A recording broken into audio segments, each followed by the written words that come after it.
Okay, hello friends. We're continuing with this very wonderful and intricate book, a book hard for the Tibetan to explain in a way. It is Telepathy and the Etheric Vehicle. We've made it up to page 75, and I said, I hope, that this is program number 30, and pretty much at the moment, this is the 21st of November. I usually leave those dates blank until I know when I can again work on this. But for the moment, anyway, um, we can go on. And I usually try to find a little segue from, in this case, program 29. Michael Crow and I are trying to work out something which is a little easier in terms of a master document. We'll see how it does work. Basically, the master document is below us at this time, and we'll see how we do regarding it. Now, difficult things for those who have not developed the abstract mind in the way the Tibetan has are presented in this book. No question about it.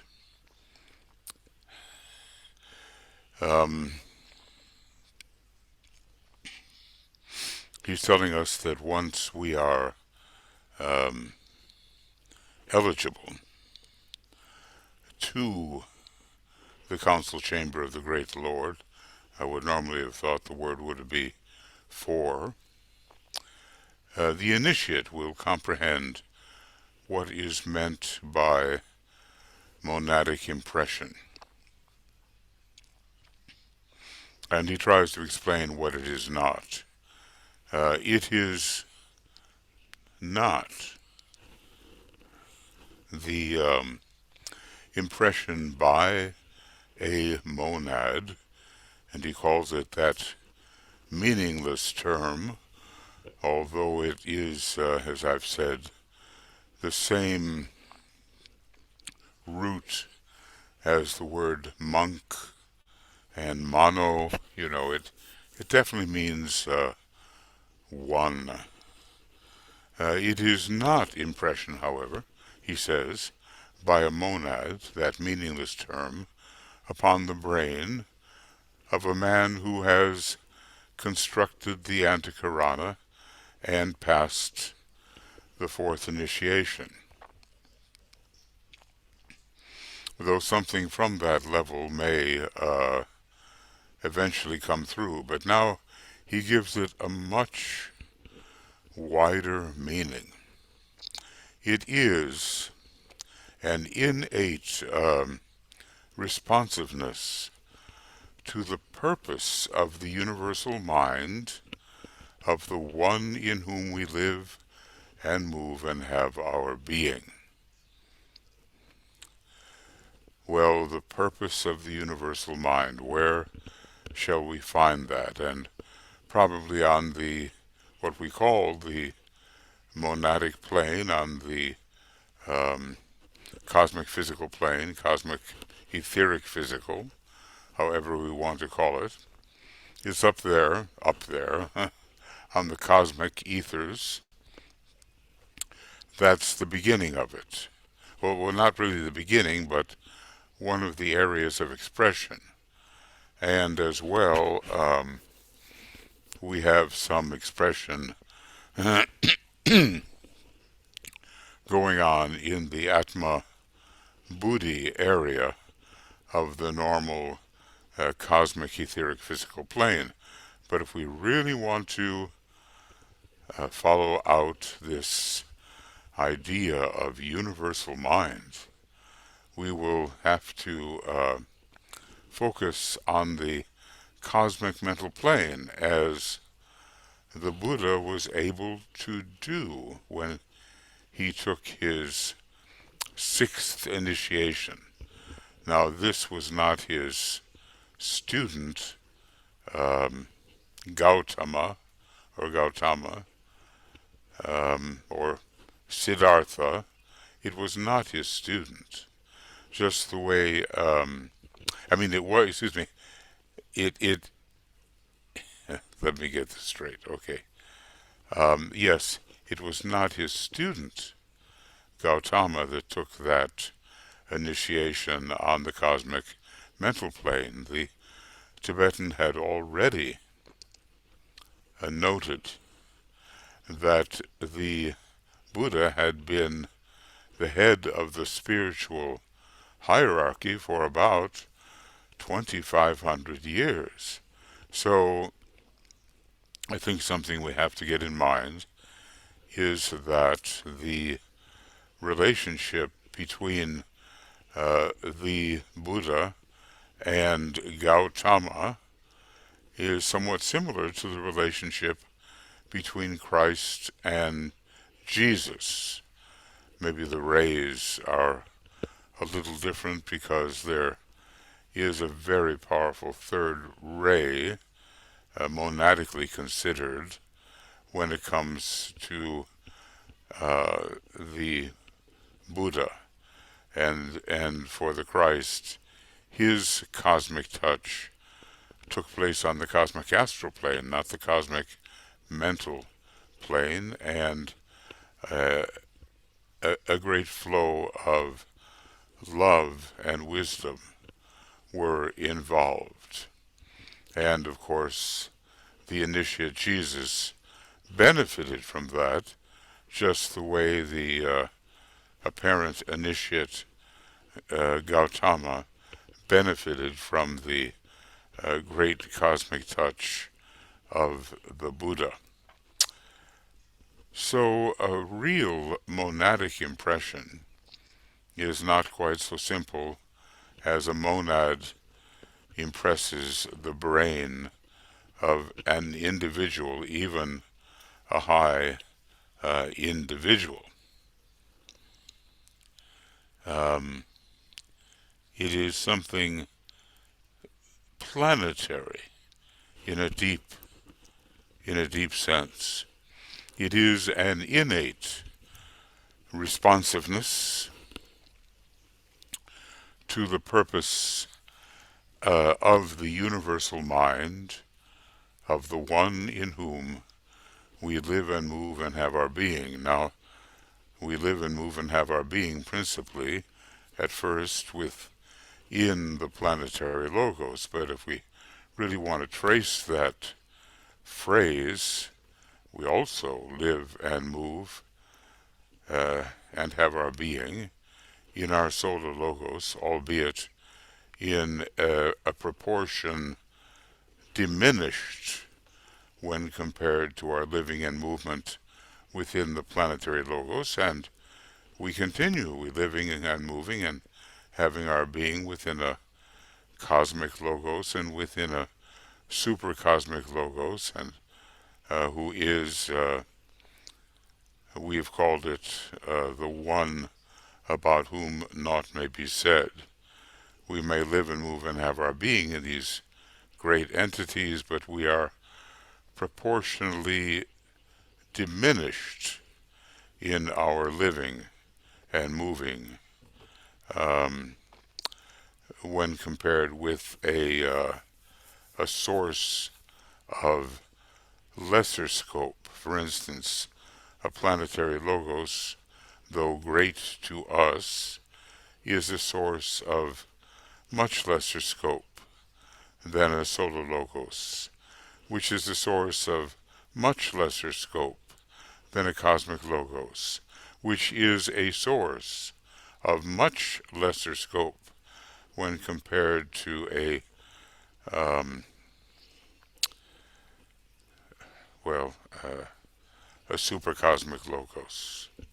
I don't mean to say it's out of the universe, and we can only imagine what kind of minuscule role we play within the galactic whole, or within a galactic family, and so forth.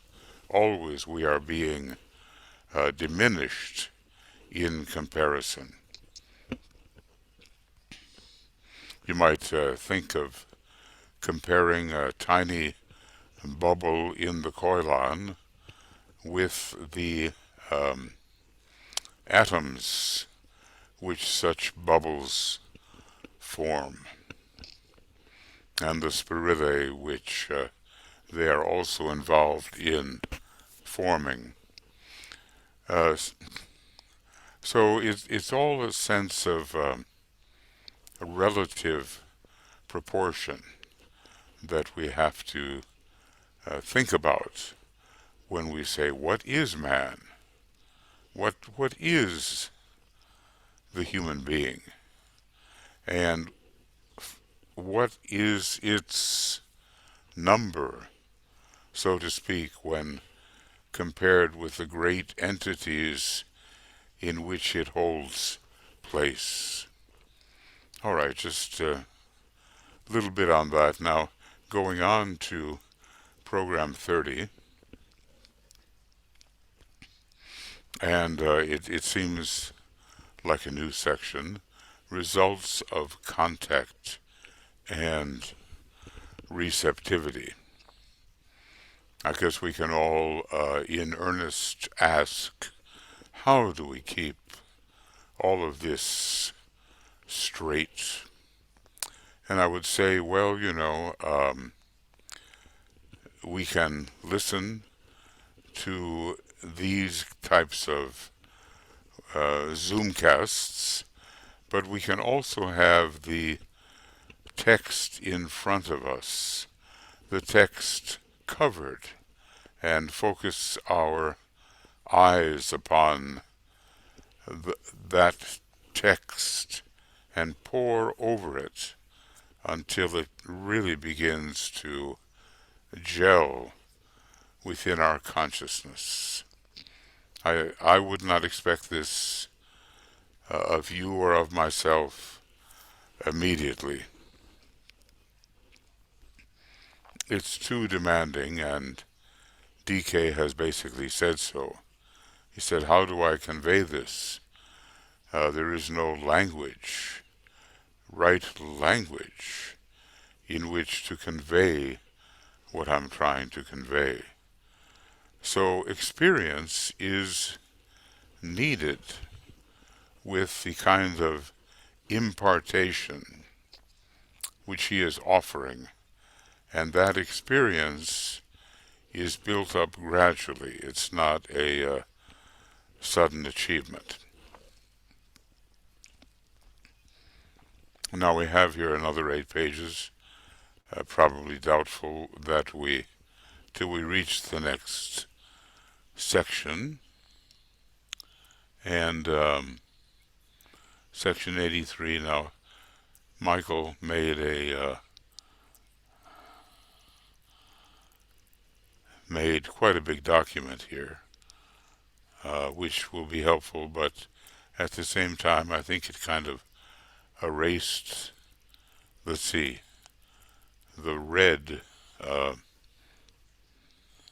It did. It sort of erased the red beginnings of each one of these new sections. Okay. But that's okay.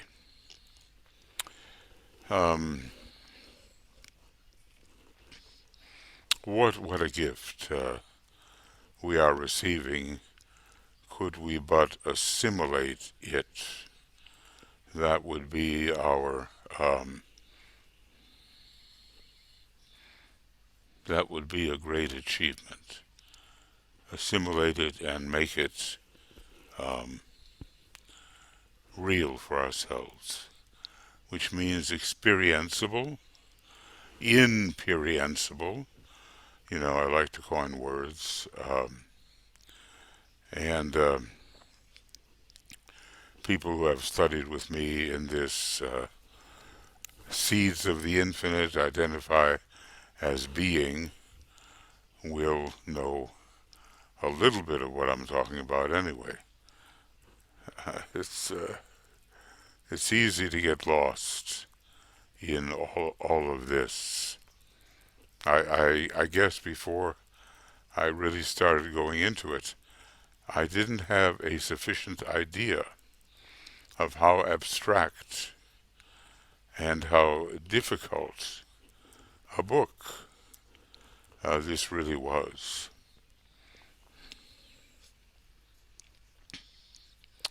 Telepathy and the Etheric Vehicle. It's not one of the books that I tended to read with such avidity as Esoteric Psychology Volume 2 and Esoteric Astrology and the Rays and the Initiations. A little less avid was my reading of Psychology 1, which I did get into, but and maybe the least avid approach to that particular series was in relation to esoteric healing. But when I look at all of those treatises on the seven rays, those 5 volumes are called that. I think I was into the telepathy book the least. I mean, what a Geminian outpouring of Taurian knowledge the Tibetan has given us. I think it takes quite a while to appreciate the breadth and the depth of what he has imparted. I'm sitting here sometimes quite astonished at what he has poured forth. Now, right, and there I go again, having original sound on, which is not too good when I'm having lung issues. So now that's off. And as far as my ohms go, forget it. For a former opera singer, I haven't hardly have an ohm left within me. But at least some of them are recorded from previous times and are respectable, which they are not now. Okay, I am. The Tibetan is going on. I am not. I'm sorry.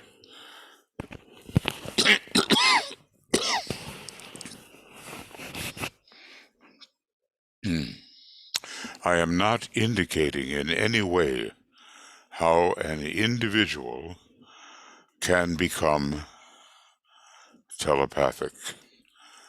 All these developments within the area or region of progressive contacts are only useful and truly available when they are developed normally and naturally, and not with the result of premature unfoldment. Of course, what he has said is that, in a way, we are naturally telepathic, and we have to realize that, which probably not too many of us do realize until it really begins to happen through natural development.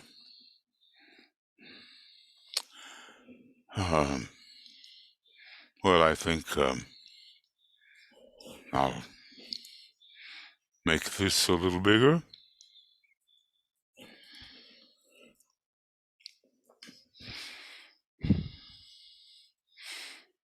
This idea of knowing what someone else is thinking, or knowing what another group is thinking, can be developed gradually, normally, naturally, or maybe we should say unfolded, because it already exists, but is blocked by various glamours and illusions which confine the development of telepathy in such a way that it does not show itself as what we would expect.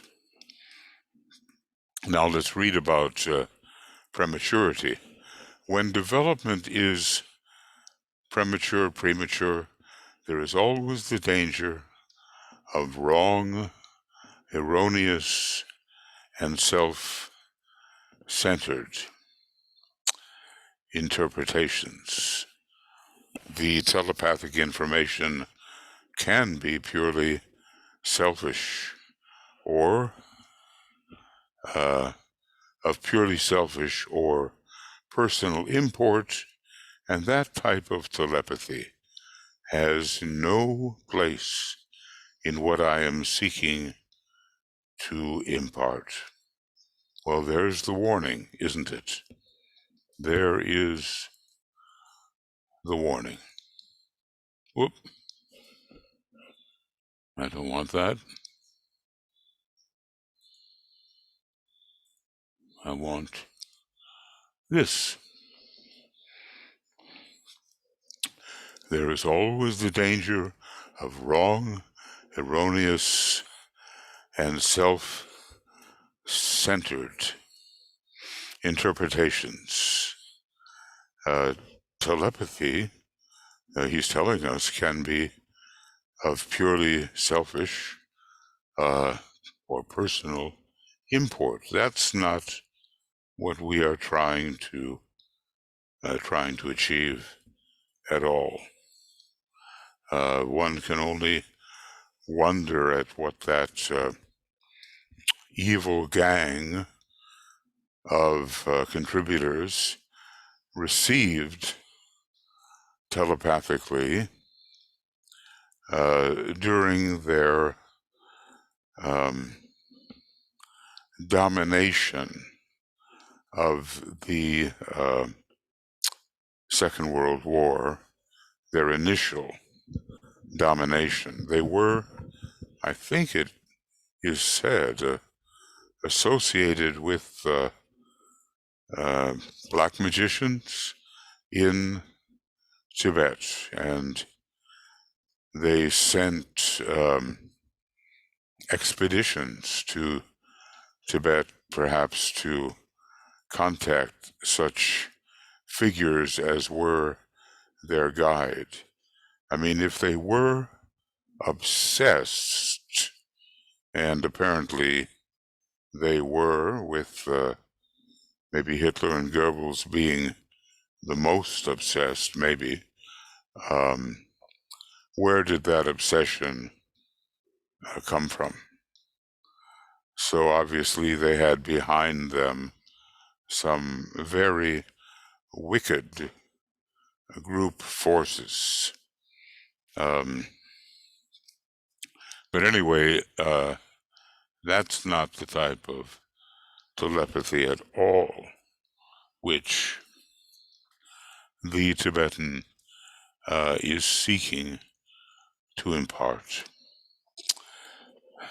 Think about that for a minute, and I keep referring to a treatise on white magic, and how at the end of the first chapter it talks about these streams of uplifting energy coming from the soul, or maybe we can call it the angel of the presence, or maybe the solar angel, and how they, for the regular meditator, can be very useful. But if we tend to just be irregular in our approach and to ignore those streams, then unfortunately all that might be recognized as truly uplifting is not known for what it is.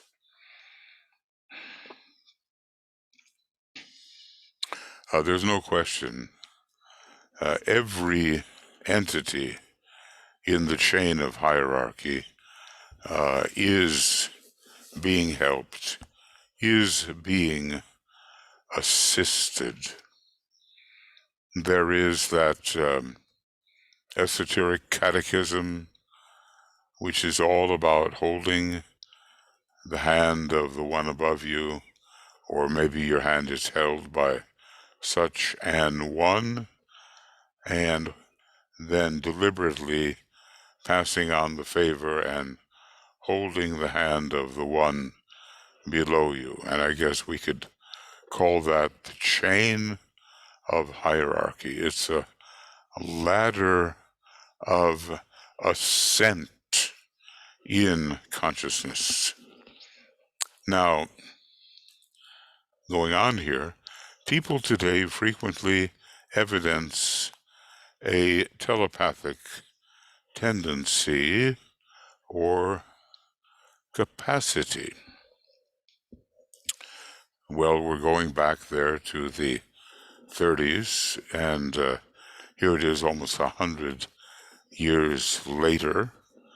So we can assume, I think, that there has been some growth in this evidence of telepathic tendency or capacity. DK goes on, they tune in, a phrase they regard as more euphonious than the words telepathic rapport. They tune in with something or someone, though they know not what it is. Everything that they purport to register is regarded by them of major importance. And you can, if I may interpolate, you can see the non-discriminative attitude which can be associated with telepathic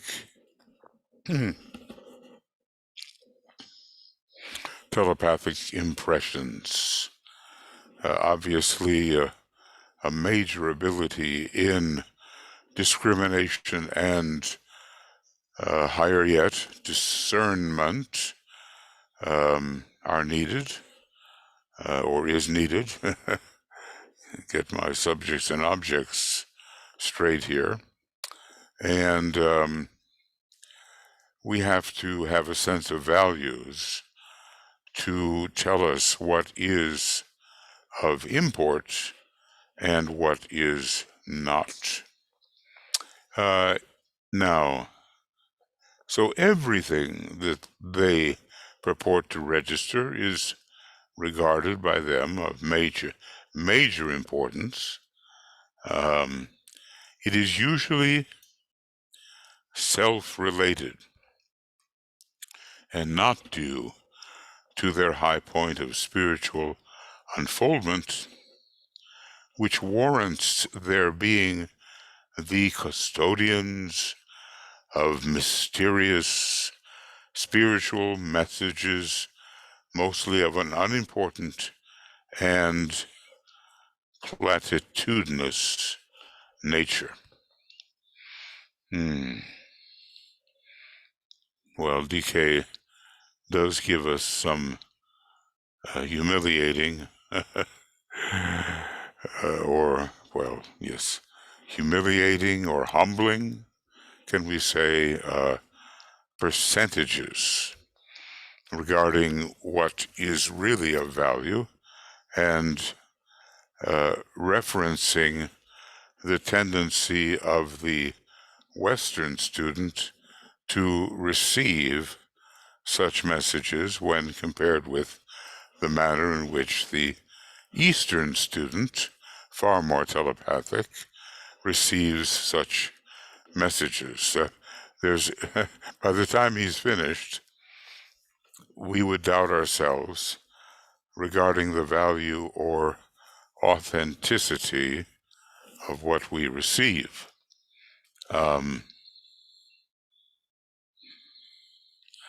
Yeah, well, I've seen this, and there's kind of a smugness that goes along with it, like, oh, I'm channeling too.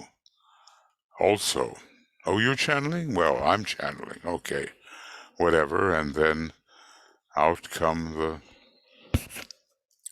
tablets, and one reads with just a little bit of the smug attitude what has come through, obviously, from the master. But DK is realistic in his assessments. So what does come through is not due to their high point of spiritual unfoldment. But then that is a humbling acceptance. I've had friends with pen in hand at important moments, fully expecting to be the object of the master's attention at such a moment, and there's no question that so much of lower personal ego was involved in that. Finally, I think humility is the best policy, or humbleness, if you will. You know, you do what is required, and you try without thinking of your own status and all the rest of your possible accomplishment. You just do what is required. I don't know if I was always that way, but more and more, I find myself moving in that direction without complaint. You need this done? Okay, I do it. I don't say I've mastered the art, but that is something that I see as quite valuable. And DK has a little bit of a dry sense of humor here. He talks about that tuning in capacity, and how it's people like to substitute that word for telepathic rapport. But they don't really have the knowledge base. They don't know quite what they're tuning in with. And, to a certain extent, we get some of the instinctual telepathy, and we get exaggerated presence of the personhood in all this. If you find your personhood being exaggerated, it's not really going to go anywhere. It's just part of that 96%, is it, of subconscious impressions. and even 4% doesn't really remain for the personally lower egotistically aligned individual. But nevertheless, it is a growing activity, and he really dealt with it at the time. And the very first group that he assembled with, as I say, the sort of dignitaries of the group that Alice Bailey had gotten together was the telepathic communicators, found on the lowest level of the spiritual triad. And that is where that telepathy, the telepathy of the desirable kind was coming from. So more euphonious than sort of the cumbersome words telepathic rapport. Is it beginning to make sense? Sometimes I think it is beginning to make sense for me. I'm at different levels of fatigue when I try to do these programs, and at the moment, although I don't want to speak too soon, I don't feel fatigued. And I feel, okay, maybe I can go on without, falling into meditation deep. Anyway, DK goes on and says, there are many sources of these messages, and it might be useful if I here mentioned some of them. What I have to say may prove to be of value to the general occult public. Well, and by that I think we mean the students of occultism. Not that these are true occultists, but they have at least the interest such as we do. I mean, none of us is going to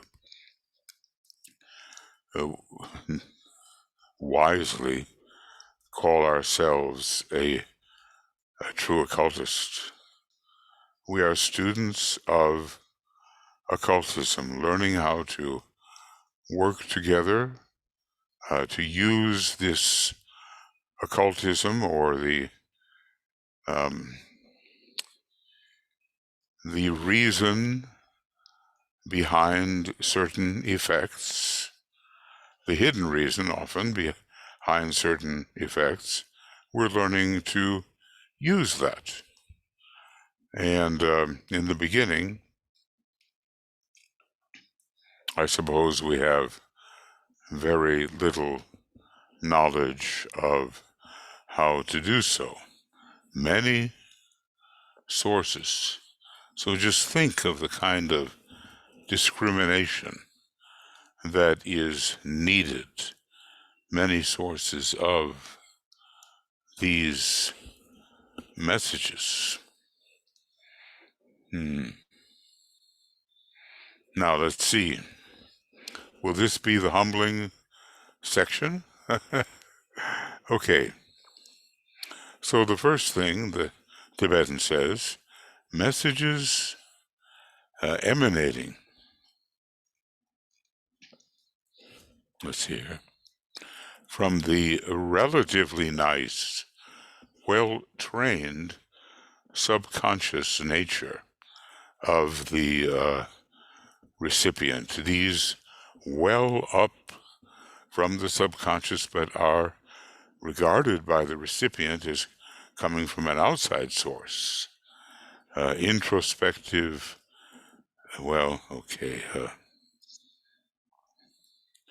what What color shall I use?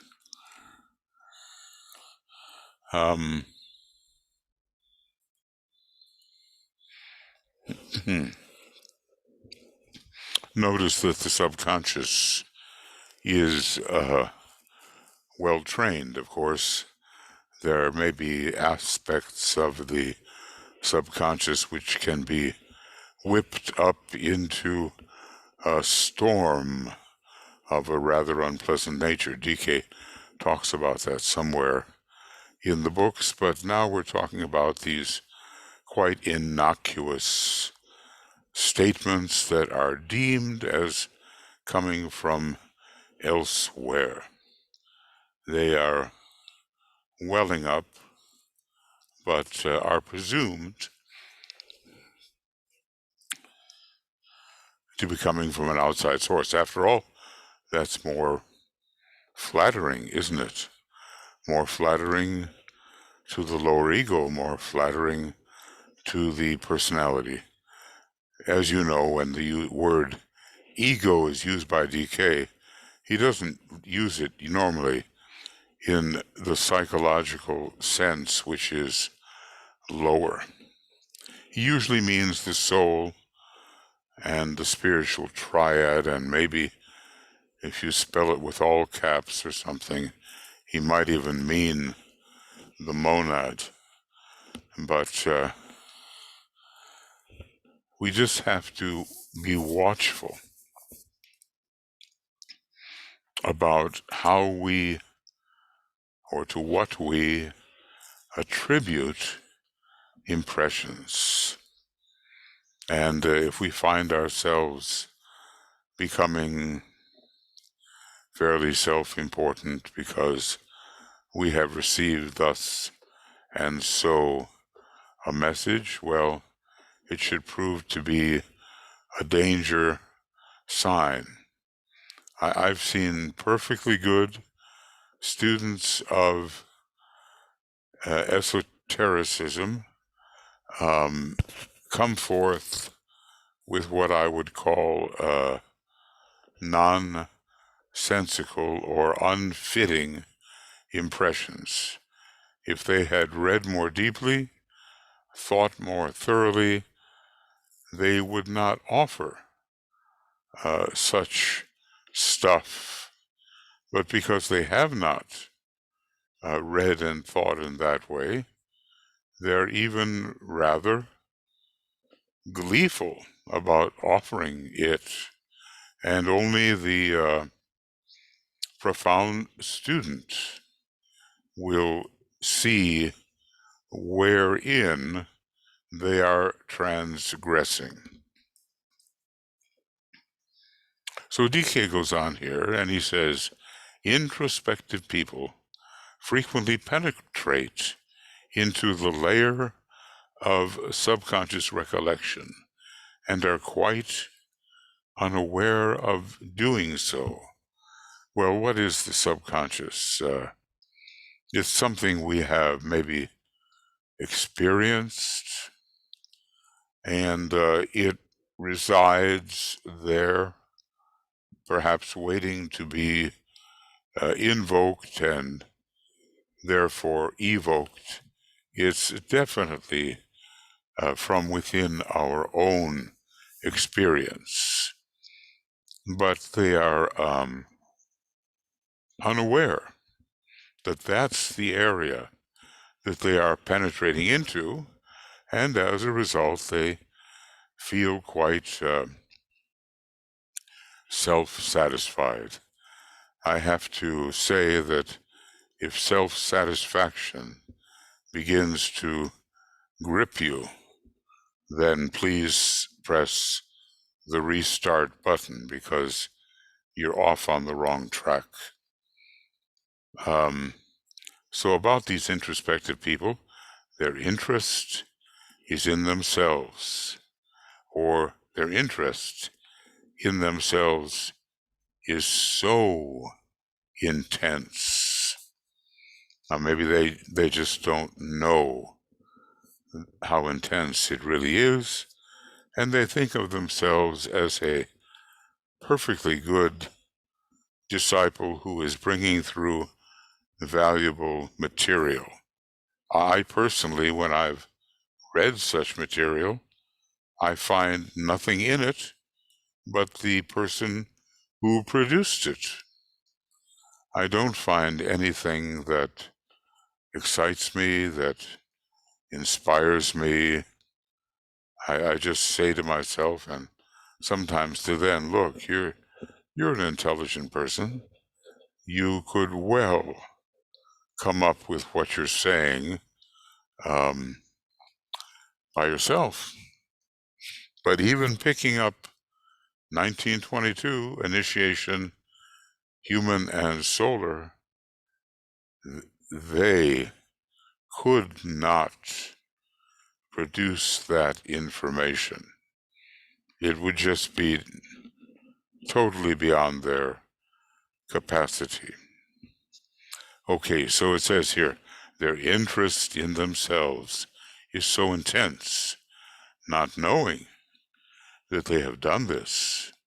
We're on page 76 now. They regard what they find as unusual, beautiful, and important, and then proceed to formulate it into messages which they expect their friends and the general public to regard as spiritually based. I myself have been the recipient of such messages back in the Indian court. I misadvised the entire court because I was an astrologer, and the whole court was wiped out based upon my poor advice. Well, it certainly puts the recipient in a disadvantageous position, which may have been the point all along. I never did buy it, but of course, things are possible. I'm sure we have all committed grave errors, and as DK said, something to the effect that humanity has sinned grievously. So I don't think any one of us can excuse ourselves from participation in the kind of errors of living and thought which such sin represents. It sounds like such a Christian word, but there's more to it. It has to do with simply going astray and thinking somehow you're on the right track and maybe hurting other people because you're so confident in your own direction. They regard all they find as unusual, beautiful, and important. And, well, maybe they become fairly annoyed with their friends and those they expect should listen. Things can seem quite real to such a recipient, and very engaging and very arresting, and still be incorrect. In other words, fantasy. Now, what about more about these messages that come through? These messages are normally innocuous, sometimes beautiful, because they are a mixture of what the recipients have read and gathered from the mystical writings or have heard from Christian sources and the Bible. So the experience of having read and thought a little bit about what is presented as dogma has settled into the subconscious. I think when we have a lot of Scorpio and the factor of memory is awakened, that we will, find ourselves in the midst of this unconscious mind and this subconscious mind, and so much more may have been gathered than we actually think we have gathered. I've had that experience lately, Sometimes I'm doing these spontaneous life reviews, or they come to me, and I just am reminded of certain experiences I've had or read about, and they can be quite overwhelming in their number, and they can be all linked up with each other, which is curious, what links with what. So normally, innocuous and sometimes beautiful, but maybe not always. Maybe some things from the subconscious stashed away there through the dynamic of repression could be quite disturbing if investigated. They are a mixture of what the recipients have read and gathered from the mystical books. Well, just buyer beware. There are a lot of people running around these days with their light computers, their tablets, their, what they can write in and upon easily, and they come through with material which they imagine or expect you will revere. Then how to be polite about that, so you can say, well, look, it's obvious where this came from. It's just a bunch of nonsense what you're saying. Take a look at the true source and don't delude yourself. Okay, it is really, says the Tibetan, the content of their right thinking along spiritual lines, which I guess then has settled down into an aspect of retrievable forgetfulness. They don't have it in front of them all the time, but it is retrievable. It cannot do anybody any harm, but is of no true importance whatsoever. It accounts, however, for 85% of the so-called telepathic or inspired writings at this time.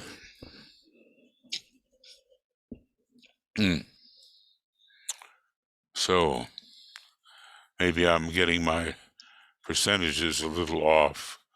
There's another book that talks about 96%, but let's see how decay divides all this. When we don't hold something in mind forever, it does sink down into forgetfulness, and as a result may seem quite new when re-encountered. No true importance whatsoever. Now, this will not be flattering to those who indulge in it. They will, there are many reasons why people repudiate the Tibetan, and say, oh, that's Alice Bailey writing. The Tibetan could never say that.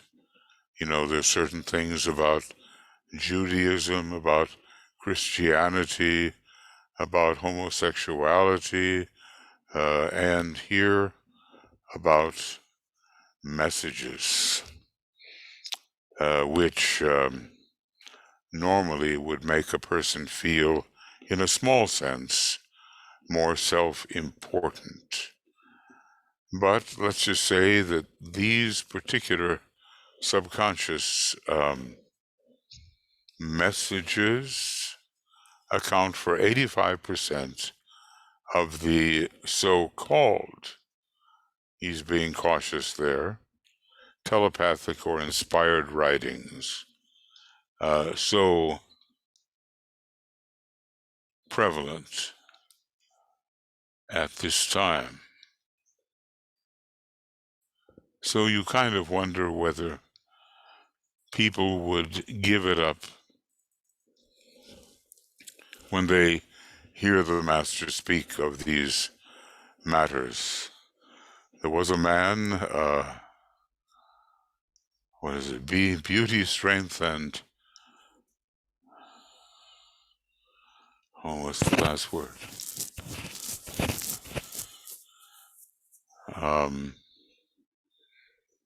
Well,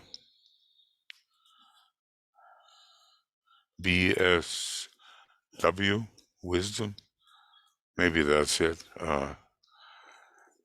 He was a monk in the old days, a first-ray soul, seventh-ray personality, and he used to spend a lot of time, because it was quite a boring life, out of his body and contacting astral shells, not realities at all, but some kind of vacant shells which seemed to him to be interesting. And then he continued to do it. In this life, he was a pretty strong Mason and had everything in Masonry that could have dissuaded him from doing what he was so fond of doing, but he continued. And eventually the Tibetan just had to say, well, this is not working out because you are dealing with unrealities on the astral plane.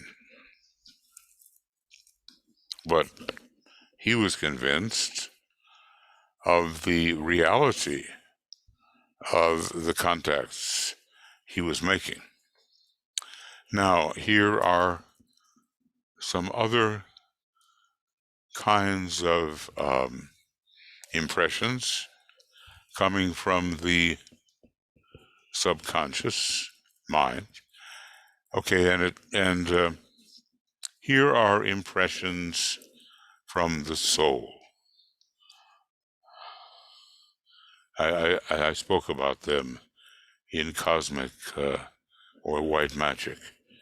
Impressions from the soul, which are translated into concepts and written down by the personality.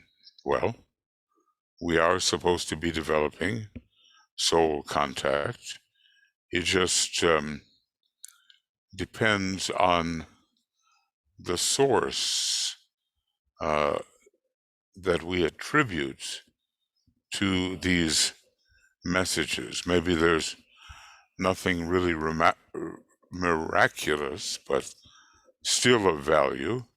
If the soul, with its vast experience, the solar angel with its vast experience, projecting the angel of the presence, has encountered many things and is willing, under the right circumstances, to become a downward gazing soul and to offer to its personality plenty, which is of value if the personality will only receive. So impressions from the soul, which are translated into concepts, and maybe at first vague, if I may say, and written down by the personality. Going on, the recipient is deeply impressed by the relatively high vibration which accompanies them, forgetting that the vibration of the soul is that of a master. Now, that's an interesting statement, after all. They have certainly been beyond the fifth degree if they've gone for tutelage to the great star Sirius. And I don't see any indication that tells us that they have not done so. They are returning nirvanis, and at the very least have ventured onto the cosmic astral plane on their way to Sirius, and that is at the moment beyond what a normal master can do. So the vibration of the soul is that of a master, for the soul is a master on its own plane, which we might call the Buddhic plane, or if we're talking about a projection, then we're talking about the mantle plane, the projection of the solar angel as the angel of the presence. These are true soul impressions, but usually have nothing in them new or of major importance. They are again the result of past ages of soul development. As far as the personality is concerned, they are therefore that which an awakening personality has contributed to the soul of the good, the true, and the beautiful, plus that which has entered into the personality consciousness as the result of soul contact. Because, after all, if we're going to retrieve from soul impression, we're going to have a special attitude toward these soul impressions, and not realizing that they, of course, are part of something which is occurring as a result of the impression upon one's own personality. Well, they're still not, are they, not quite the real thing. They don't come from elsewhere. I don't know why we so much value elsewhere compared to immanence. Now, in this case, it's not imminence, it's immanence. Why do we so much value information, let us say, or so-called information of value if it comes from otherness rather than from within ourselves? This accounts for 8% of the writings and communications put before the general public. Okay.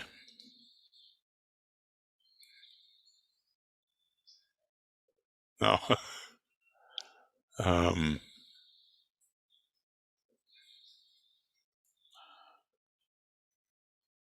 it's really a curious setup, basically.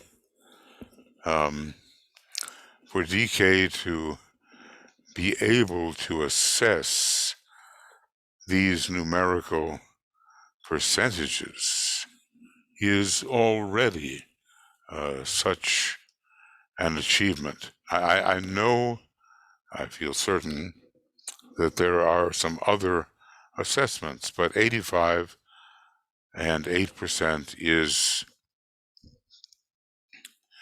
93%, and then we'll have to learn about what he deals with elsewhere in the book when he seems to have some different figures. But maybe coming up are the very figures that I'm looking for, because that so frequently happens.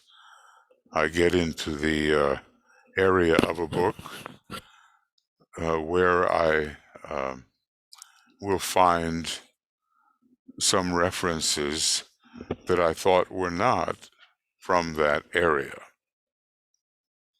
So anyway, 8% of the writings and communications are coming from and then put before the general public, expecting some kind of appreciation, I guess.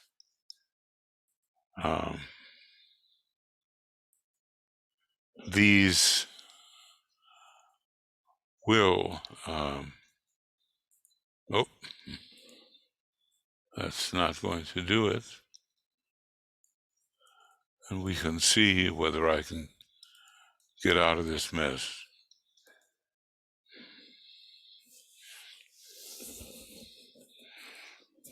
Okay, I think this is still part of the purple. I think so.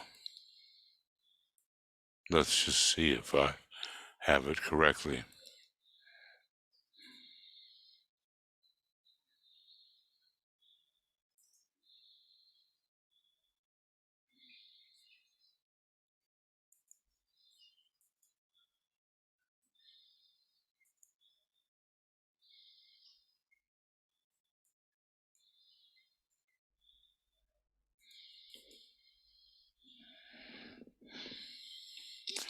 But this is the thing, of course, put before the general public.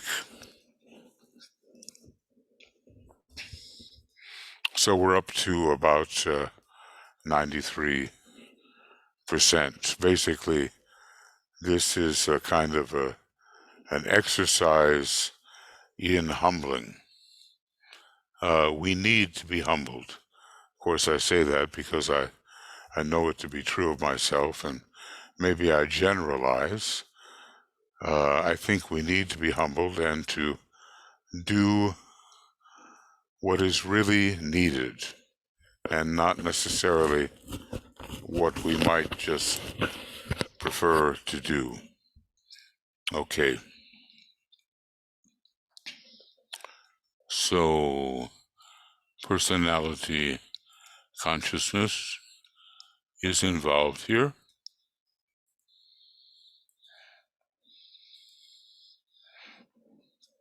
And sure enough, I've got myself in a little trouble, but there it is. Now, as we go through this, and if you're the kind that is used to receiving messages, you might assess from whence they have come.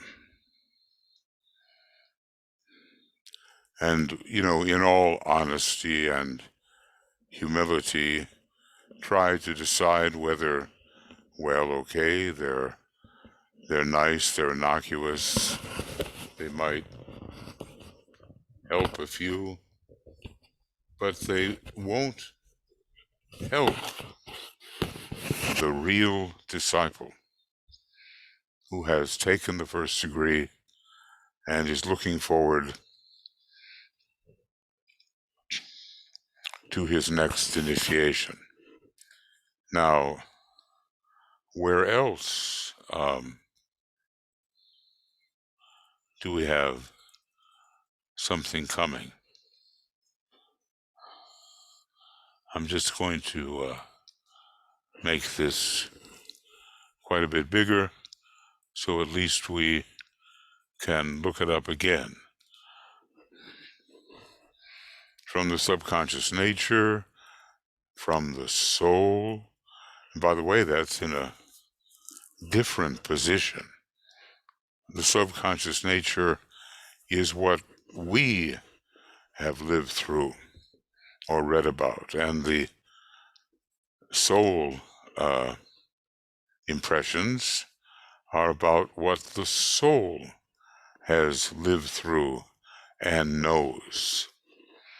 Now we come to point 3, teachings given by a senior or more advanced disciple on the inner planes to a disciple under training or who has just been admitted to the ashram. Well, oh,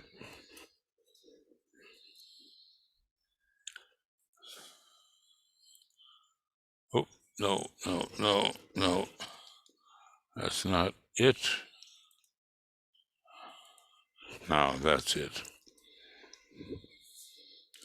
And of course, I just want to see where we are. Looks like we're in about the right place.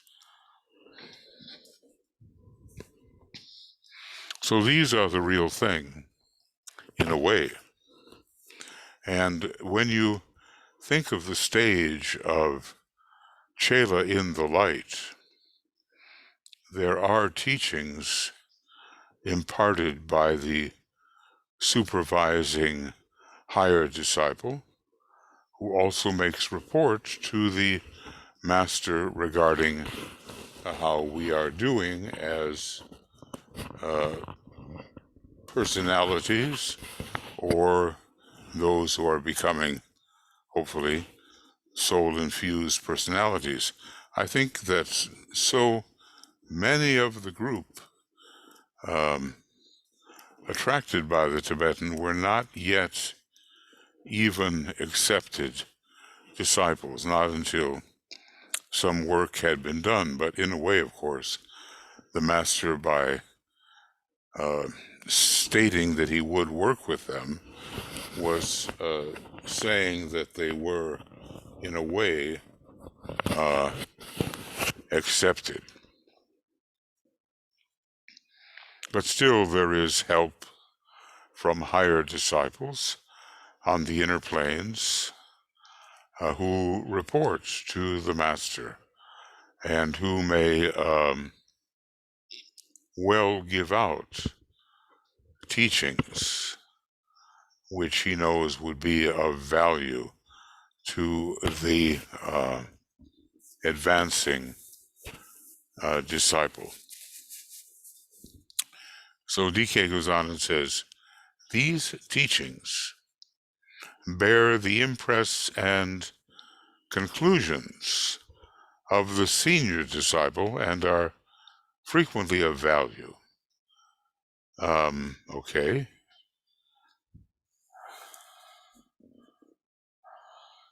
We may not even know in person who it is that is offering to us such teachings.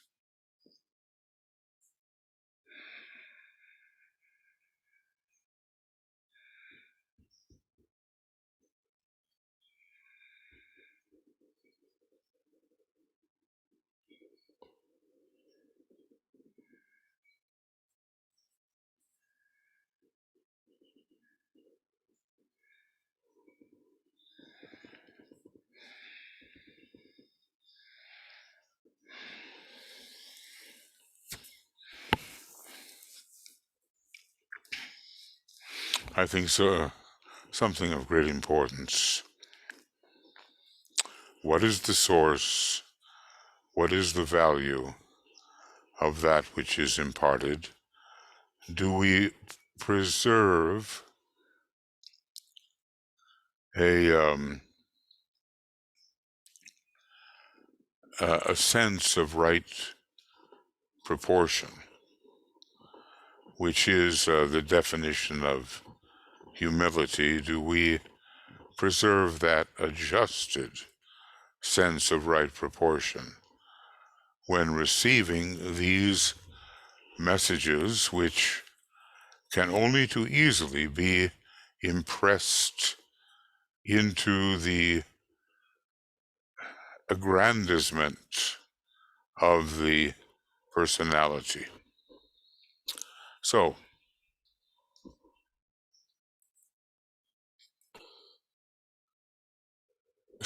these teachings bear the impress. Note that phrase, because it kind of speaks in a way of the great science of impression. These teachings bear the impress and conclusions of the senior disciple and are frequently of value. They may, and often do, contain information of which the recipient is totally unaware. But of course, how does the recipient judge the source? That is a question. I think a lot is required of us with respect to knowing the source.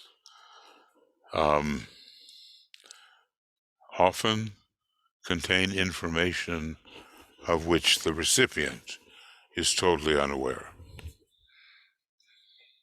You know, I've written some books, and some of them are a bit complicated. You know, if you get the third ray going too much in the mind, it tends to be quite complicated. And a friend of mine in the work said, oh, well, it's obvious these books were channeled. I didn't feel that way at all. I just felt that I had done some hard thinking about the subject in front of me, and I was certainly not like taking dictation or anything like that. But the individual being herself something of a channeler, could think of no other reason why the books would appear as they did, saying the things that they said. So I was not taken in by it, but, it's also possible that one does receive from a higher source certain information and hints which can be useful and which one may not acknowledge as coming from, quote unquote, someplace else. Anyway, this info may be info of which the recipient is totally unaware. And how high a disciple do you have to be to be such a senior disciple? If your associated recipient is a chela in the light, what is the usual spiritual status which you must have attained in order really to be a supervisor and an instructor of such a recipient? But the point is that the impress may have been meant for someone else other than the one who picked it up. And then we run the risk of kind of a misappropriation of by the recipient of whom we are talking, of something which just was not intended for them, and yet they go to town with it, and they imagine that it's quite important for them. Okay. The criterion here, says the Tibetan, is that nothing, literally nothing, will concern the recipient, either spiritually or mentally or in any other way connected with his personality, nor will they contain the platitudes of the religious background of the recipient. Okay. Now this is a bit of an aid to discrimination, that nothing, literally nothing, will concern the recipient, nor will it reawaken the religious platitudes which I'm sure we have all picked up along the way, the dogmas to which we adhere and which confine us. Okay. So we've gone from 85% to 93%, and now we're at 98%, due to the actual teaching of a disciple who can teach, but who may not have meant his teaching for the one who picks it up at all. So that's why DK says these kinds of transmissions, they will account for 5% of the teaching given. But this is in relation to the entire world and does not refer to some one occult group, some religious faith, or the recognition of this is a vital factor. is of vital importance, he says. So here's our 5%, but it's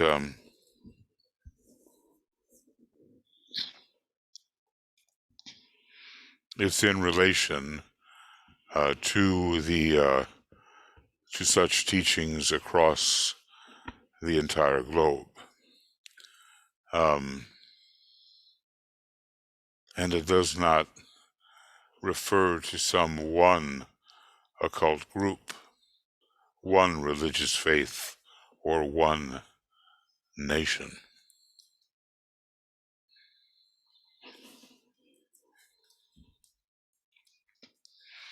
And we have to somehow recognize that this tendency to receive is spread across the world. This kind of reception, which is real, but the question is it intended, and of what use can it be to the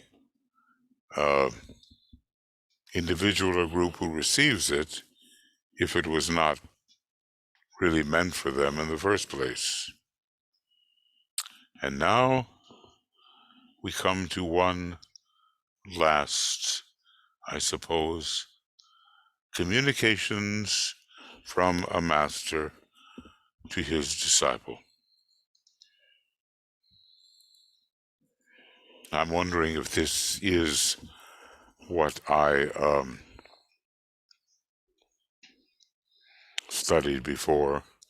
Somehow the idea of 96%, I believe, is somewhere here in all of now. Since I have, I'm going to try to find this. I may be going off the deep end here, but let's see. 96%. There's no matches, and 96%.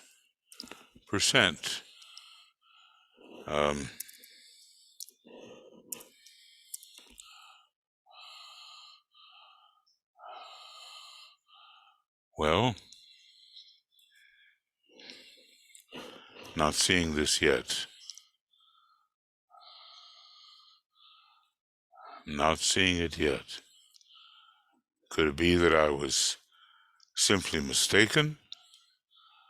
Or can I go into the book itself and put down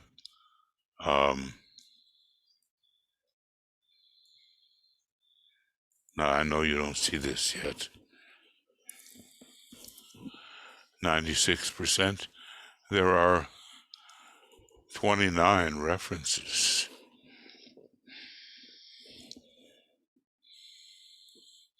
And most of them are page numbers.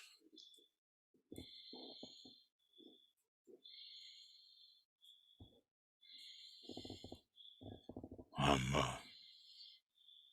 just kind of going through this and seeing if I can come up with anything.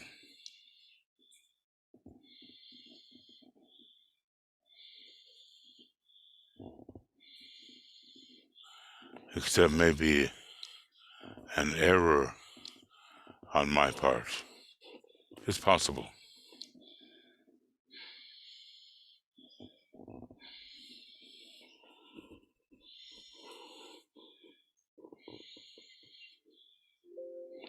No, I'm not finding my 96%.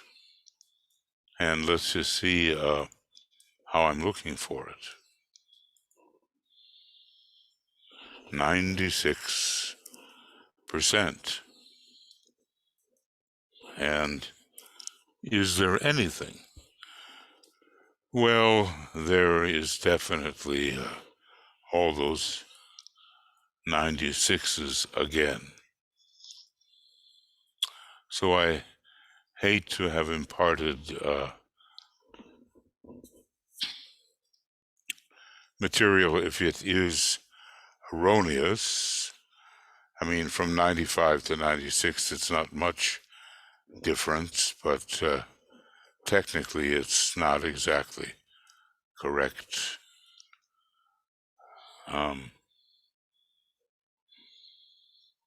Or maybe I will find it in some other way.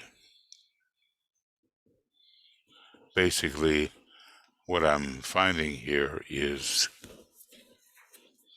a lot of 96s, but not exactly what I was looking for.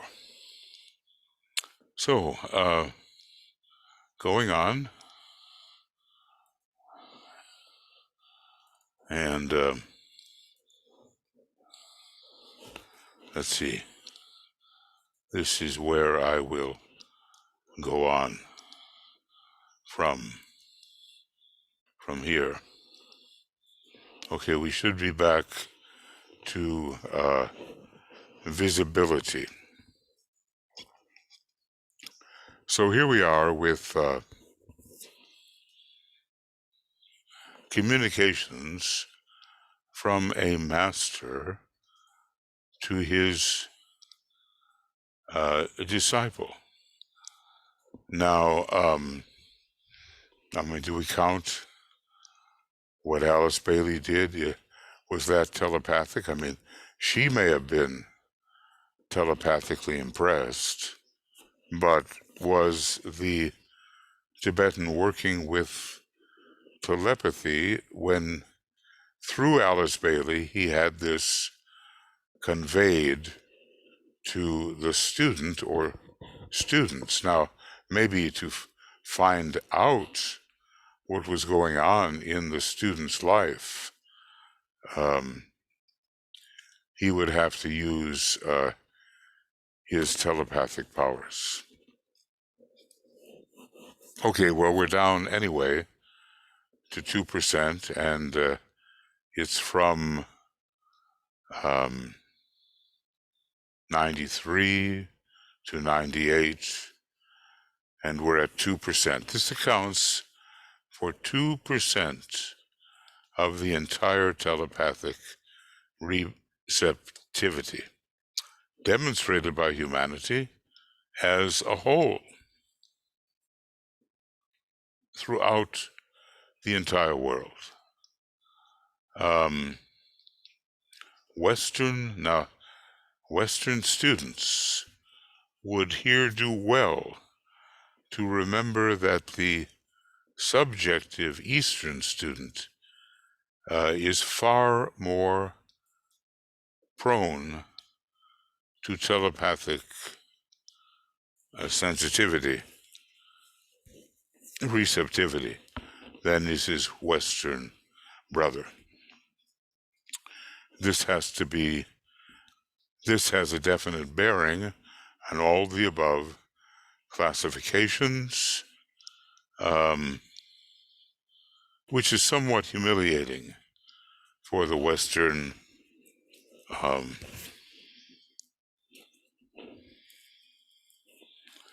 student, Western mystic and occult student. Although, as I say, I prefer the word humbling, but maybe humiliating is the word if a lot of pride is invested. The world scriptures. Okay, so this is 2%, with the lion's share is going to the Eastern student. And yet, it's probably the Western student that's making the majority of erroneous claims.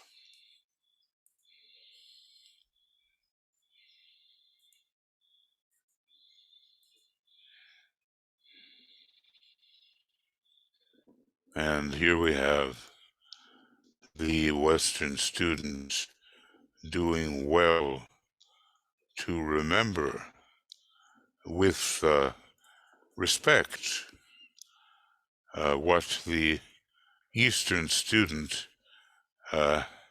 has of greater sensitivity. Well, the whole thing is very humbling, you know, and it tells us that we have to grow into our telepathic sensitivity in a natural manner, and that every voice that we hear is not carrying information of great import. In fact, it's probably arising from our own experience.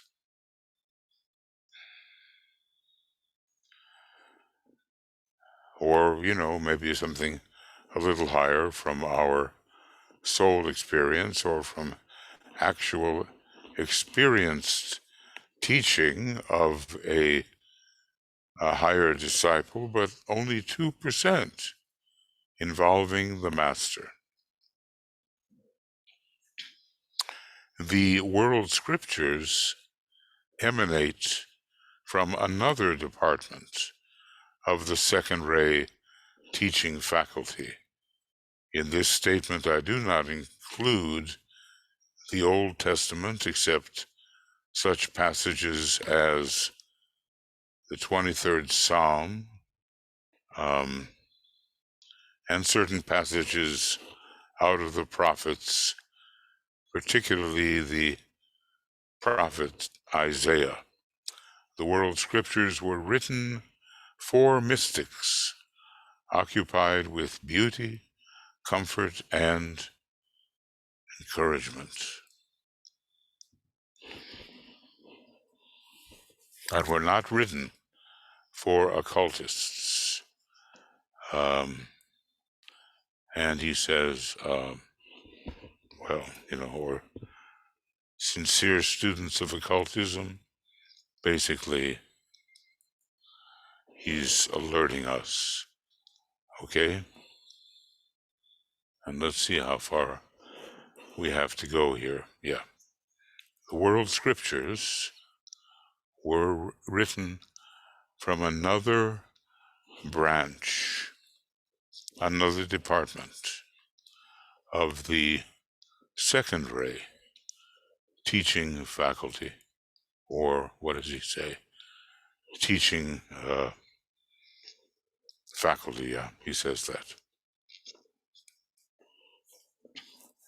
But the Old Testament is a pretty bloody story and has a whole lot more of the first ray in it, and the condensed wisdom which came from the previous solar system. So I'll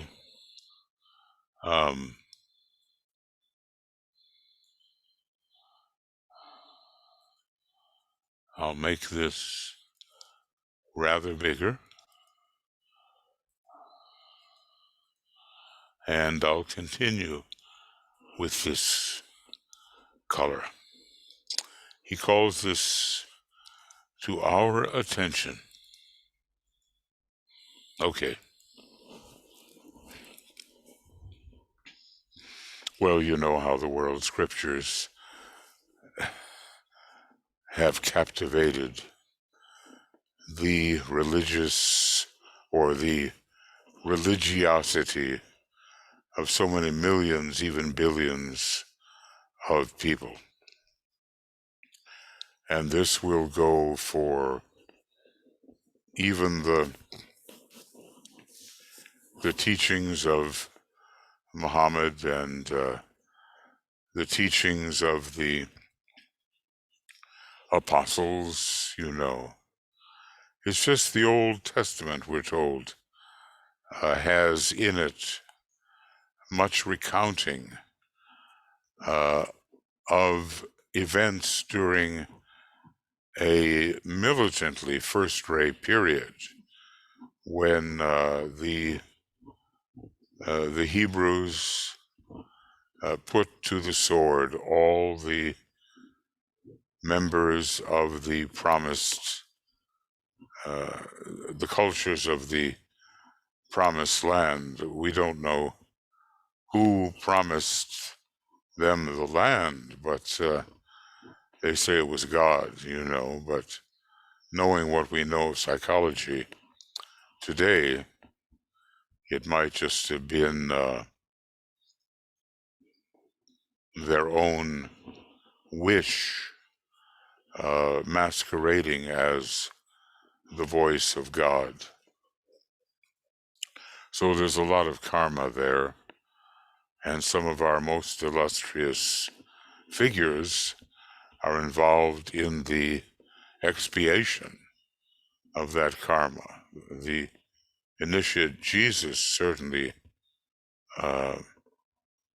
was, and Saint Paul, no doubt, and the Master R, I would say, was also somewhat in that whole tradition. It's hard to know who King David was, but let's just say that Solomon the Wise was also tangentially involved in that taking over of the Promised Land, though he did come later. Well, it was a bloody first ray period, and DK warns that the Jewish group at this time and following World War II has been repeating that violently aggressive act of their forebearers 3,000 years ago, something like that.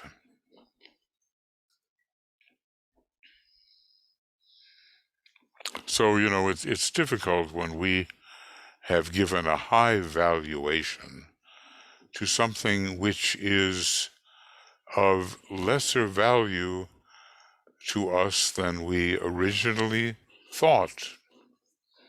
If we are deep students of occultism, we want material,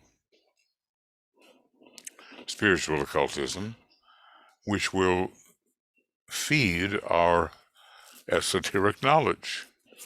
We don't want to be assured by platitudes and other confinements that this esoteric knowledge is not necessary if we simply believe in certain writings which were perhaps not done by people who had any kind of special intelligence. DK does section out the prophet Isaiah, I think, who foresaw the coming of Christ, and also is it the Song of Solomon, called what?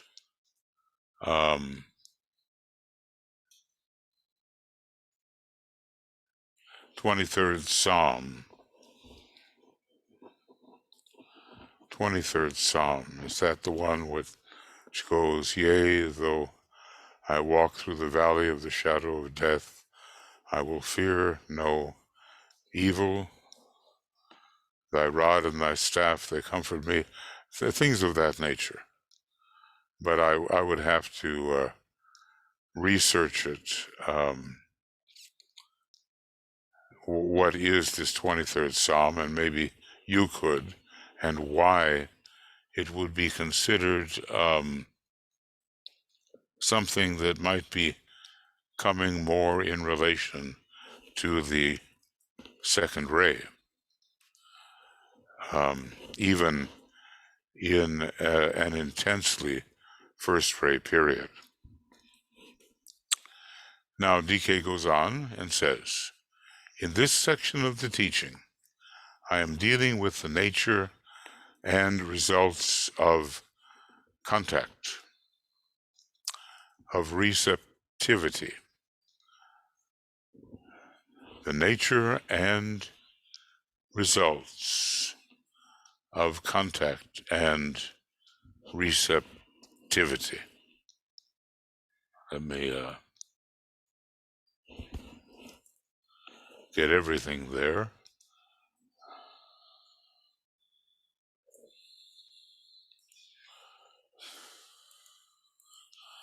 I am giving no rules, he says, for individual development, and would not if I could. And, earlier he told us that unless something is done naturally, it will not hold and can be the seed. Premature development can be the seed of future trouble within the personality, and perhaps render it even more rebellious than it already is. I'm giving no rules for individual development, and would not if I could. Humanity today is developing receivers of every kind of concept, beginning with the lowest of them all, the masses of men who, through demagogues, newspapers, the radio, books and lectures, and now, of course, the internet, I interpolate that, going on, are conditioned by many minds according to their ray type and receptivity. As true intelligence develops and as love begins to permeate human thinking, these conditioning factors will get increasingly less attractive. Okay. Well, I'm going to just simply bring this in as a contrast.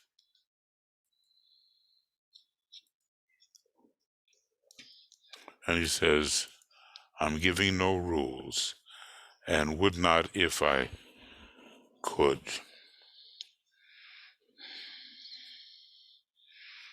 I guess there's such a trend that he would not want to see the whole process abused and gone astray because of personality, ambitious eagerness.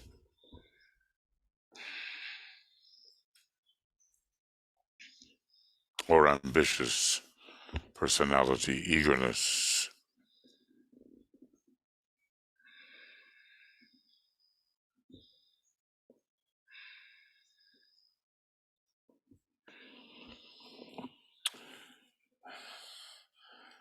Now, he says further that as true intelligence develops, and as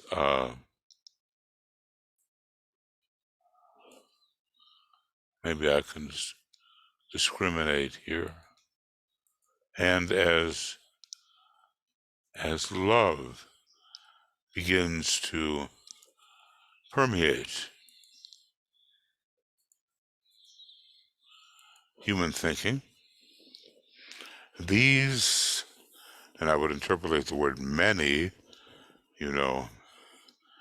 these many conditioning factors will become increasingly less attractive. Right now, people these days are addicted to certain information feeds on the internet, and they may have nothing to do with reality at all. These conditioning factors will become increasingly less attractive. I guess we won't be looking outside so much as within for what is the truth, as the inherency of truth will begin to dawn upon us, and we will not need to be taught and lectured by so many voices. I mean, I'm thinking about how I read certain news feeds, and there's probably 50 different writers here to whose opinion I am attending. And some of them appeal to me and some of them do not, but nevertheless, they are a source of input and difficult to escape. Not that necessarily, as so many do, say, the media cannot be trusted. Well, that's their business, and they're not all of them bought off by the maybe major shareholder in a program on which they are functioning as commentators. I find myself not so very conspiratorial, though I have close friends who are deeply into what I would normally judge as the conspiratorial mentality, thinking the worst, we might say, of many people who may be, in fact, very well intentioned. So the conditioning factors will become less and less of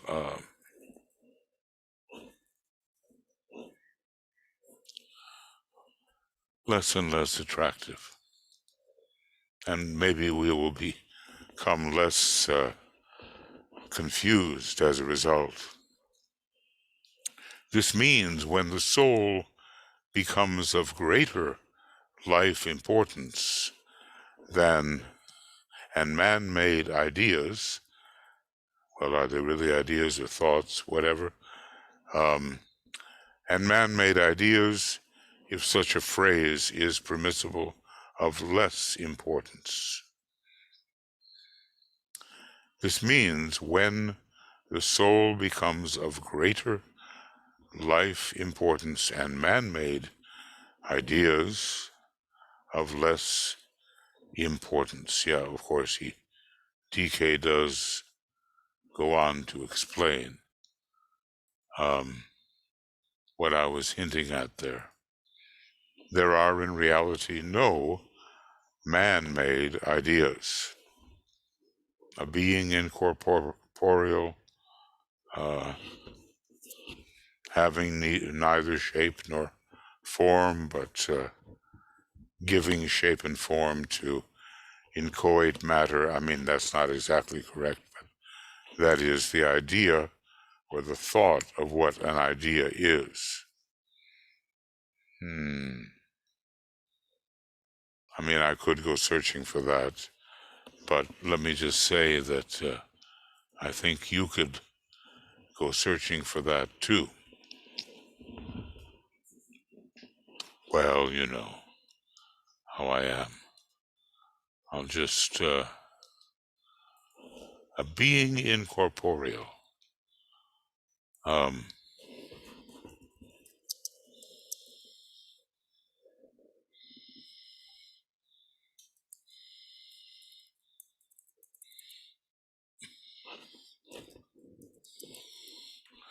There's only 6 references,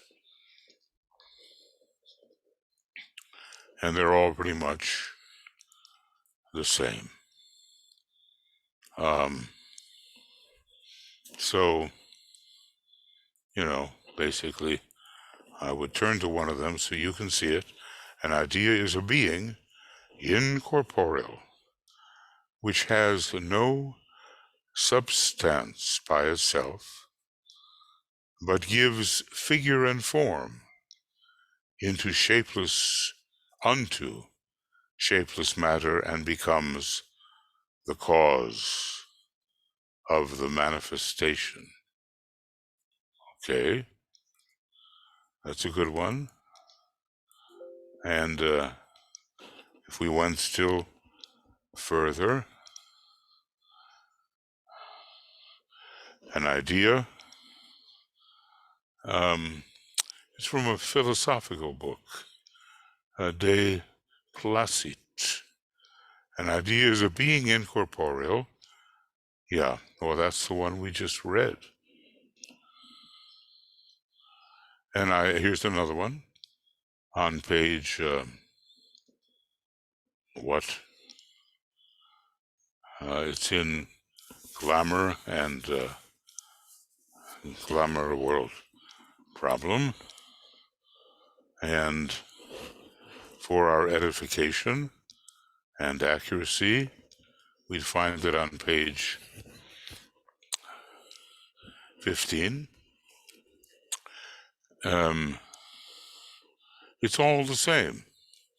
An idea is a being incorporeal, which has no substance of itself, but gives figure and form unto shapeless matter, and becomes the cause of manifestation.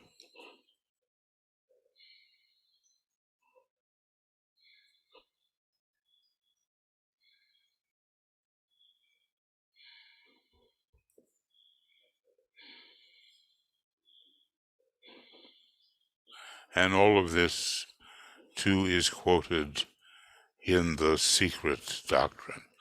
So it's like everyone is the same.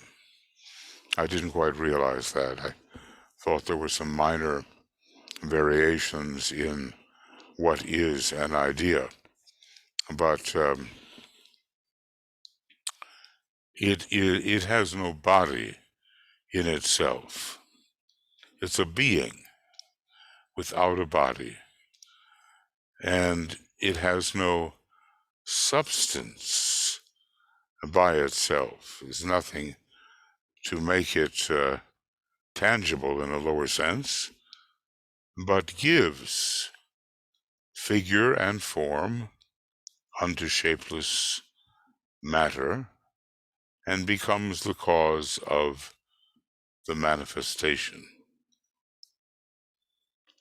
He says, interestingly here, page 600, I suppose, in Esoteric Astrology, this statement takes you right back to God, straight back to God, the Father, the monad, in the One, or to the One.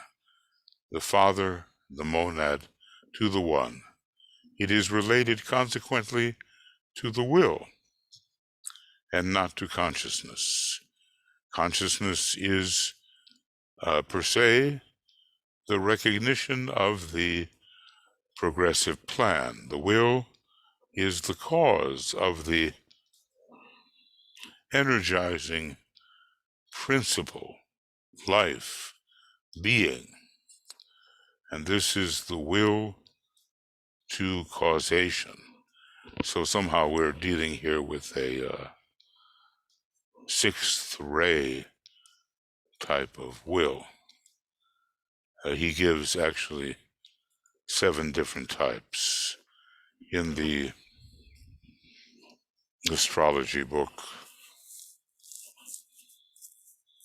I'm liable to forget, but will to initiate, will to, is it illumine? Well, I'm going to forget them right now. But will to harmonize is there, and the will to know, I suppose, is there. The will to causation and the will to what? Manifestation? Anyway, I will have to look it up, and so will you. Okay. Now, going back just a little.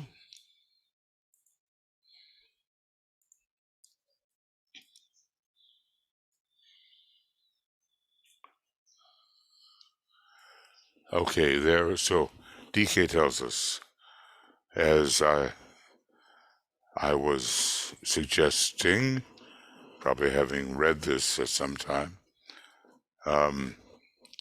he says this means that when the soul becomes of greater life importance and man-made ideas, if such a phrase is permissible, and if I may interpolate, he's basically telling us, well, no, it's not actually permissible, of less importance.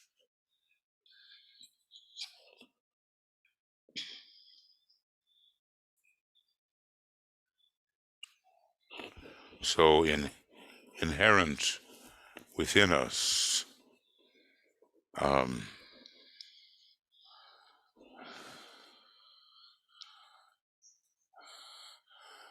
is a kind of intelligence which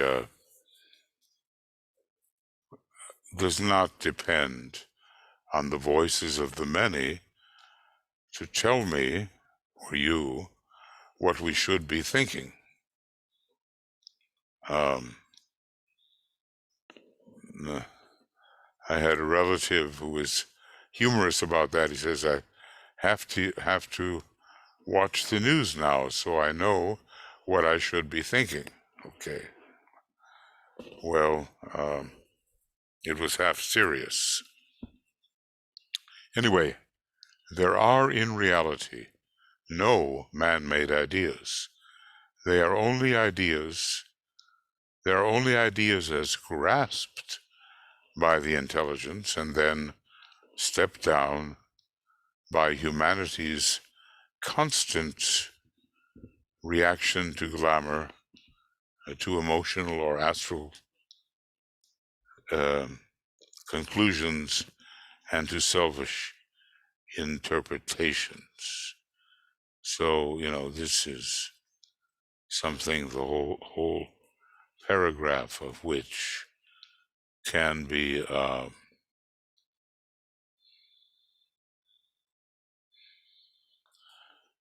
dealt with. They're stepped down. And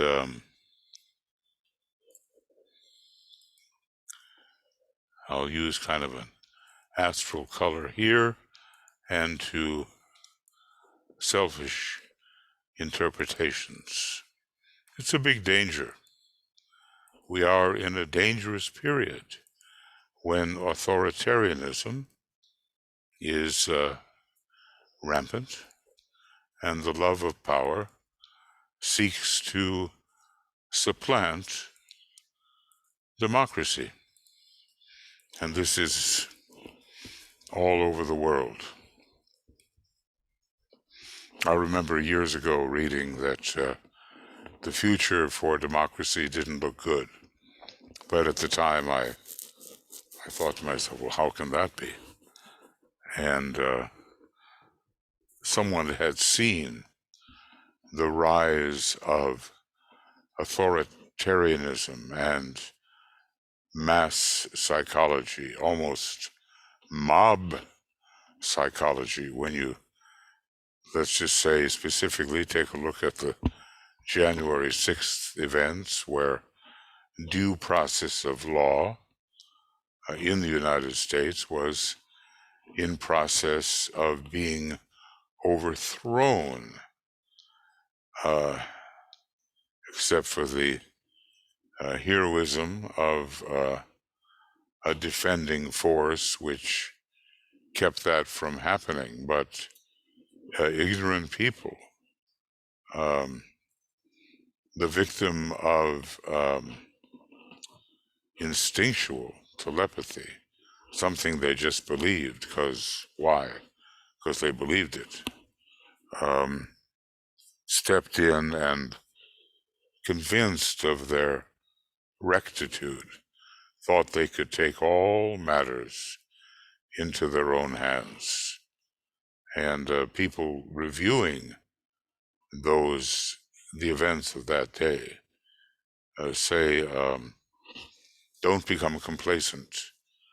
The experts say, look, you don't really know how close we came that day to losing our democracy, and maybe even to the murder of our Congress people and senators, because the crowd was mad with rage induced by lies. And even today, the fact that they were lied to does not dent their conviction that the liar was speaking the truth. Let's see where we are here. Yeah, well, we're not going to make this. It's just a little bit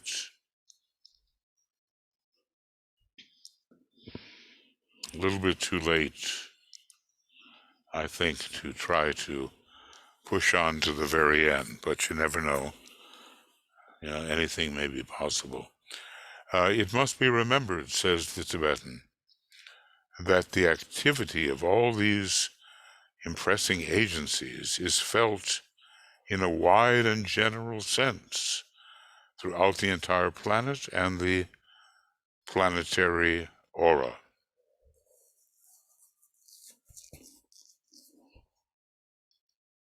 And he's implying, too, that they are not trustworthy impressing agents. They can be very much the opposite. There can be much demagoguery involved here, and so-called sale of the soul, you know. I'll do whatever you want as long as you give me the money. There are many, many people who respond to that kind of transaction. So that all these impressing agents, the activity, is felt in a wide and general sense throughout the entire planet. And no kingdom, the entire planetary aura, and no kingdom in nature escapes this impact, and it is thus that the purpose of the Lord of the world is carried out. Well, in other words, the good part is also part of this picture. All these impressing agents is felt throughout the entire planet and no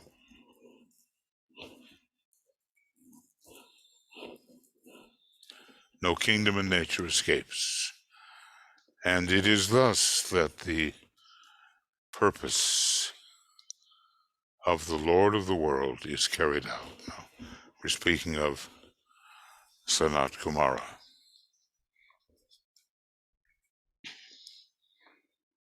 Who we know is an emanation of a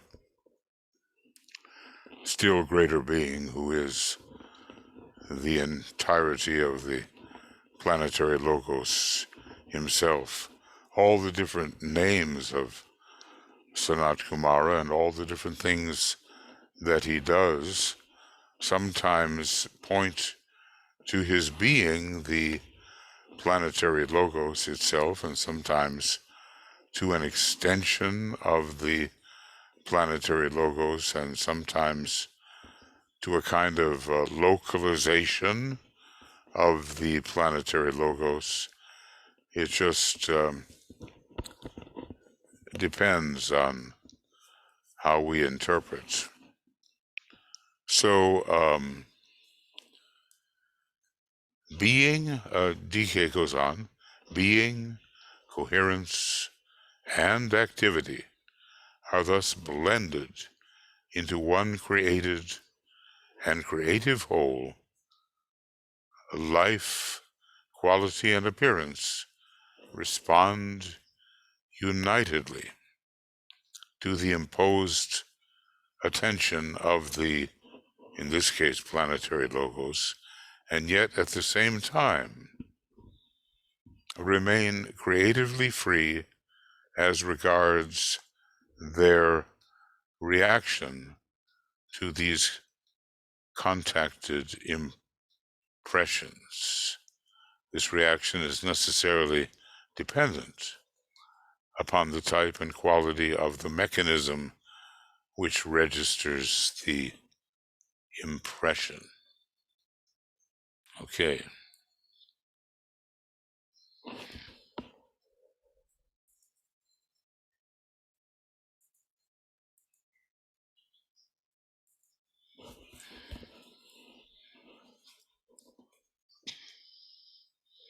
So, two triplicities: being, coherence, and activity, rays 1, 2, and 3, aspects 1, 2, and 3, are thus blended into one created and creative whole. Life, quality, and appearance, same thing. Ray 1, Ray 2, Ray 3, respond unitedly to the imposed intention of the planetary logos. But that Syrian law of freedom certainly does remain intact, and no higher initiate or a great chain lord or scheme lord would think of violating this law of freedom, which comes from Sirius.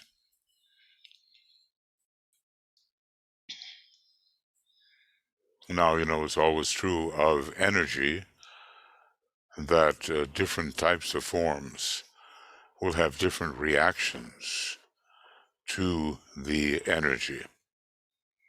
The more refined types of forms will react in a more positive way if the impression is positive, and maybe in a more negative way if it's one of those obsessing impressions. So they do remain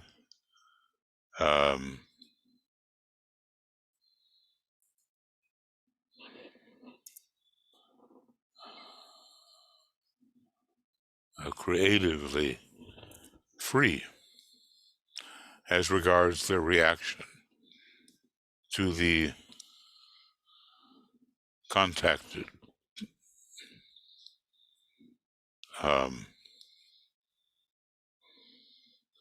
impressions.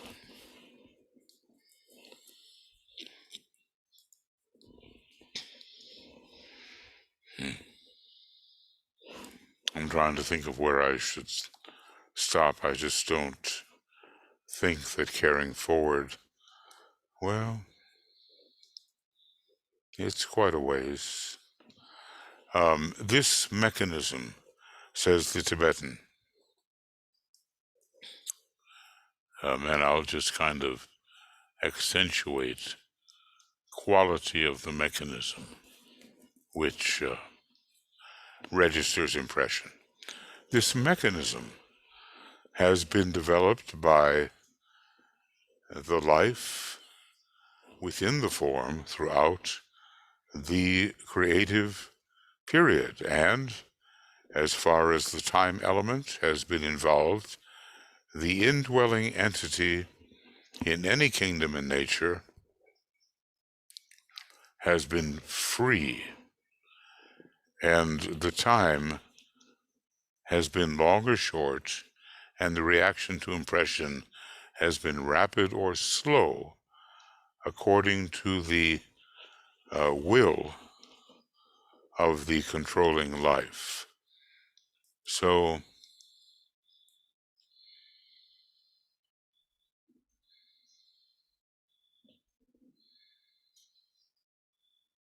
okay, well, let's put that in a contrasting mode.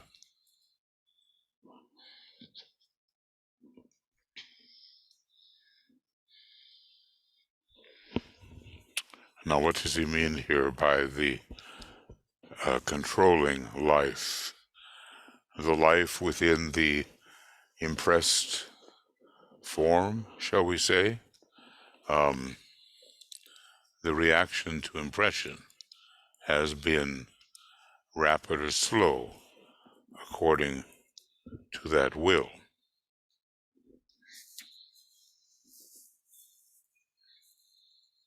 So there is a kind of freedom in the progression towards the refinement of the mechanism. Not everybody knows they are refining their mechanism or becoming more sensitive in any way, but they are under reasonable circumstances. Okay, now DK goes on and says, in the mineral kingdom, this reaction is very slow. For inertia or tamas controls the spiritual life within the mineral form, and may I say that according to the doctrine of hylozoism, no form is without soul. No form is inanimate. We may distinguish between organic chemistry and non-organic chemistry, but the true occult version of this is that even that which is relegated to the inorganic is possessed of soul and of a type of responsiveness which is a low-grade consciousness. He goes on and says, in the vegetable kingdom, it is more rapid, and under the invocative appeal of the lives in that kingdom, the deva world is invoked and greatly aids and hastens the unfoldment of the vegetable consciousness. So interesting that there is an invocation going on toward the deva kingdom with regard to the plants, and the deva kingdom comes in and furthers the unfoldment of the vegetable consciousness. It does reach the stalks, you've seen them, they reach towards the sun, and they have their own rhythms. and they are responsive. This is one reason for its relative sinlessness and extraordinary purity. Now that is interesting, because the devas come in and greatly aid their development, that this kingdom has not fallen into the kind of sin which, for instance, characterizes the animal kingdom and the human kingdom. There's a Martian problem that relates human and animal. I have a friend who insists there is no human kingdom. We are just animals. But from the study of occultism, we know that that is not what is taught. So the reaction to impression is what we're talking about here. The reaction to impression, rapid or slow, according to the will of the controlling life, the inherent soul in all of these kingdoms, the inherent consciousness. So in the mineral kingdom, very slow, inertia or tamas is ruling, but in the vegetable kingdom, much faster. And that's important matter, isn't it? With the aid of the devas. So you kind of wonder, how is it that the vegetable kingdom members invoke the devas and appeal to the lives in that kingdom? It is a kingdom in which 3 rays are active and not just 2. So what is it with the mineral kingdom rays 1 and 7, and vegetable kingdom 2, 4, 6, and human kingdom, animal kingdom rays, is it ray 5 is there, and probably ray 6 in a sense. I'll have to check that. And in the human kingdom, rays 4 and rays 5. And in the kingdom of souls, rays 2 and 5, 5 and 2. And in the kingdom of planetary lives, is it, ray 3 is one of them. And I wouldn't be surprised if there's not a higher instantiation of ray 6, because we are dealing with the 6th plane from below. And again, when we get to the kingdom of solar lives, perhaps we're looking at rays 1 and 7 again. But that will have to be checked, and I'm just going ahead for the sake of expediency, and you can do a little homework on that. So the invocative appeal, under the invocative appeal of the lives in the Deva kingdom, or the lives in the plant kingdom, the Deva world is invoked and summons a kind of assistance, or is summoned for a kind of assistance. And here is the relative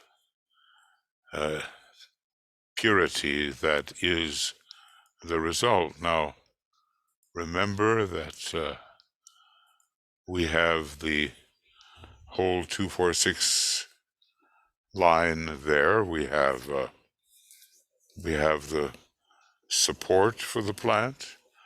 We have the color of the plant, and we have, when it is highly enough developed, the second ray fragrance of the plant, second ray perfume, fourth ray color, sixth ray the orienting stalk of the plant.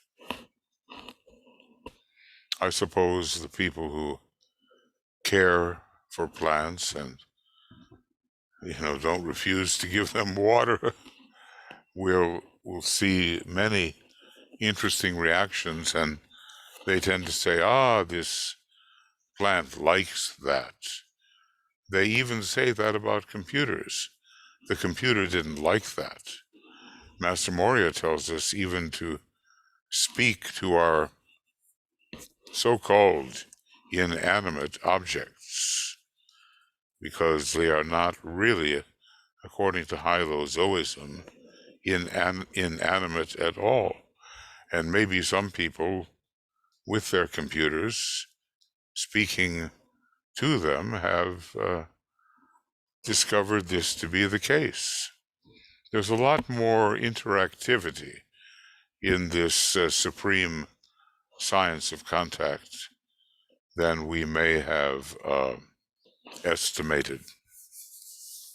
DK goes on to say, the major impression registered in the second kingdom of nature emanates from the angel worlds and the deva hierarchy. Okay. The angels and devas, are they distinct? Maybe if we speak of angels, they are always a bit higher on the ladder, but there are probably high devas that are equivalent to them, and such higher angels could be also called devas. The angels and devas are to the vegetable kingdom what the spiritual hierarchy is to humanity. Now, what do you think that is? And just pause for a moment there.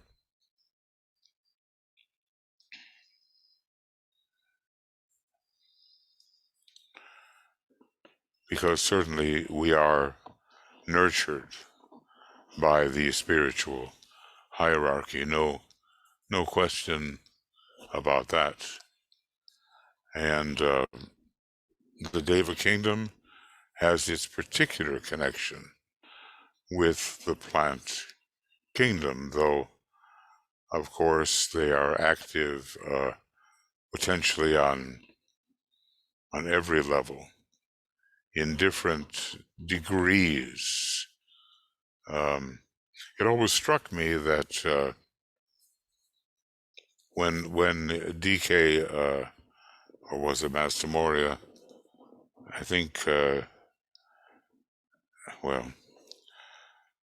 DK, that angels or devas of a higher rank have to be invited to the festivities or activities of man, and the elements can be commanded. So the elements are basically a lower form of life, and devas are a relatively pure kingdom. I don't see maybe a lot of movies, but one movie that seems to come up all the time on television. You almost can't help but be subjected to it, is Raiders of the Lost Ark. Raiders of the Lost Ark.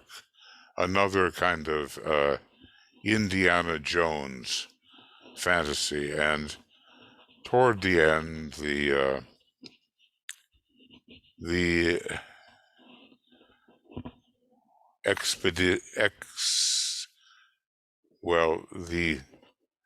the Nazis, okay, on an expedition to find the Ark of the Covenant, actually ran into what's in the Ark of the Covenant, which begins to look very beautiful, but turns absolutely deadly to any form of evil. And so, horrible images were coming out there because of the fire of the Deva kingdom basically melting the evil types and just until they were nothing but ashes. And, devas can be extremely powerful in producing purity. They are fire in many respects, and fire produces purity in that which is not itself. It was an amazing film, and to kind of see these beautiful, prayerful devas or angels arise out of the Ark of the Covenant. They had been invoked by an evil French priest who was working with the Nazis, and suddenly they turn horrific in the face of evil. And all the evil ones can do is just scream as they are destroyed by fire and melted away until nothing remains of their outer form but ashes. Well, there's going to be a lot of discoveries as we come closer to the Deva kingdom. So anyway, the angels and devas are to the vegetable kingdom what the hierarchy is to humanity. And I think we get the general idea. DK says, this is, of course, a mystery with which you have no concern. He does mention it, however. But impressions and reactions are to be found in both these kingdoms, and what? And upon such response depends the evolution of the indwelling consciousness. If we can respond properly, the evolution will be more sound, more secure, and more nurtured, shall we say. The major impression registered in the second kingdom of nature and embraces the angel worlds and the Deva hierarchy, not knowing really whether they are particularly different. Okay?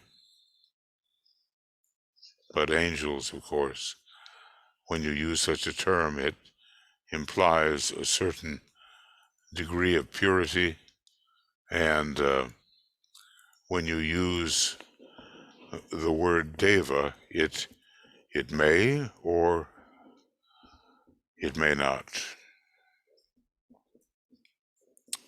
Okay, now going on a bit here, with decay, the animal kingdom has a peculiar relation to the fourth kingdom in nature, which is our kingdom of human beings, whether people believe there is such a thing or not, and the unfolding of the animal consciousness proceeds along lines paralleling yet dissimilar to that of the human being who is beginning to respond to the kingdom of souls, the fifth kingdom.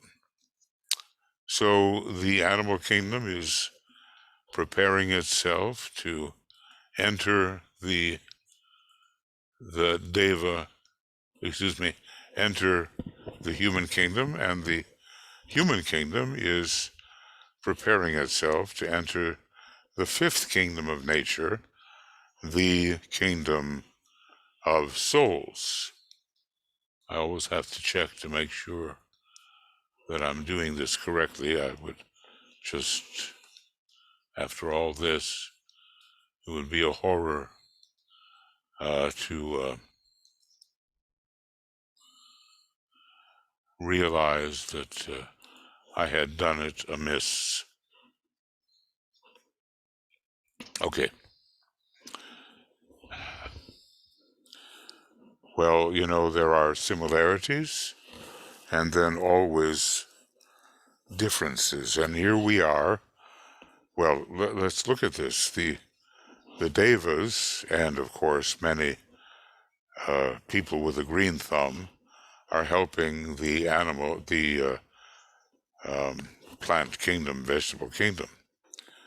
The human kingdom is helping progress, especially through work with domesticated animals and giving them a responsible job to do, is helping the animal kingdom progress when they are not treating the animal kingdom cruelly, which is another great misuse. The kingdom of souls is, or should we say, the spiritual hierarchy of our planet is helping the human kingdom.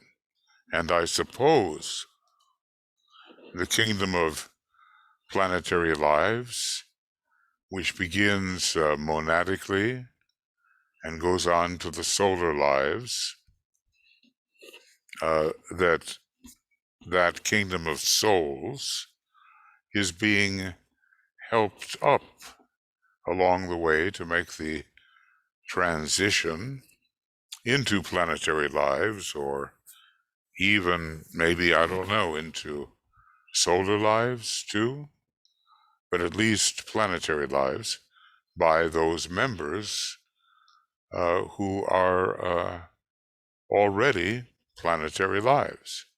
Again, the great chain of hierarchy. Everybody is helping everybody else when there is not distortion and perversion. Perversions are possible, and many people thinking they have the freedom, which is really just license and not freedom at all, think they have the right to indulge in the perversions without consequences.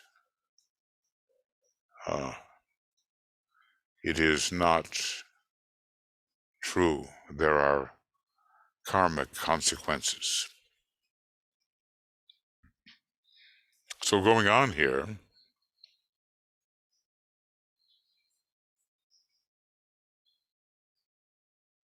paralleling yet dissimilar to the human being who is responding to the kingdom of souls. Well, this whole thing deserves to be kind of accentuated. It is the karma and destiny of the fourth kingdom to be the impressing agent for the third. That is, if we do our job, and certainly beginning with the teachable members of the animal kingdom, the domestic animals, cat, dog, horse, elephant, should the dolphin be included, maybe, have I left any out? Maybe, but we're not talking about so much domesticating the hippopotamus or the rhinoceros or the shark, or, we're talking about certain animals who are open to impression and who stand at the door, just the way certain human beings, and not all, stand at the doorway of the fifth kingdom. So it is the karma and destiny of the fourth kingdom to be the impressing agent for the third. Well, they both share a certain Mars, which complicates the issue.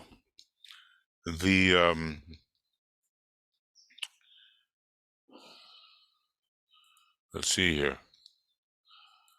The problem is complicated, however, by the fact that the animal kingdom antedates the human and had therefore generated a measure of karma, both good and evil, prior to the appearance of mankind, out of the advanced animal man, the impressing, so that's considered to be a problem.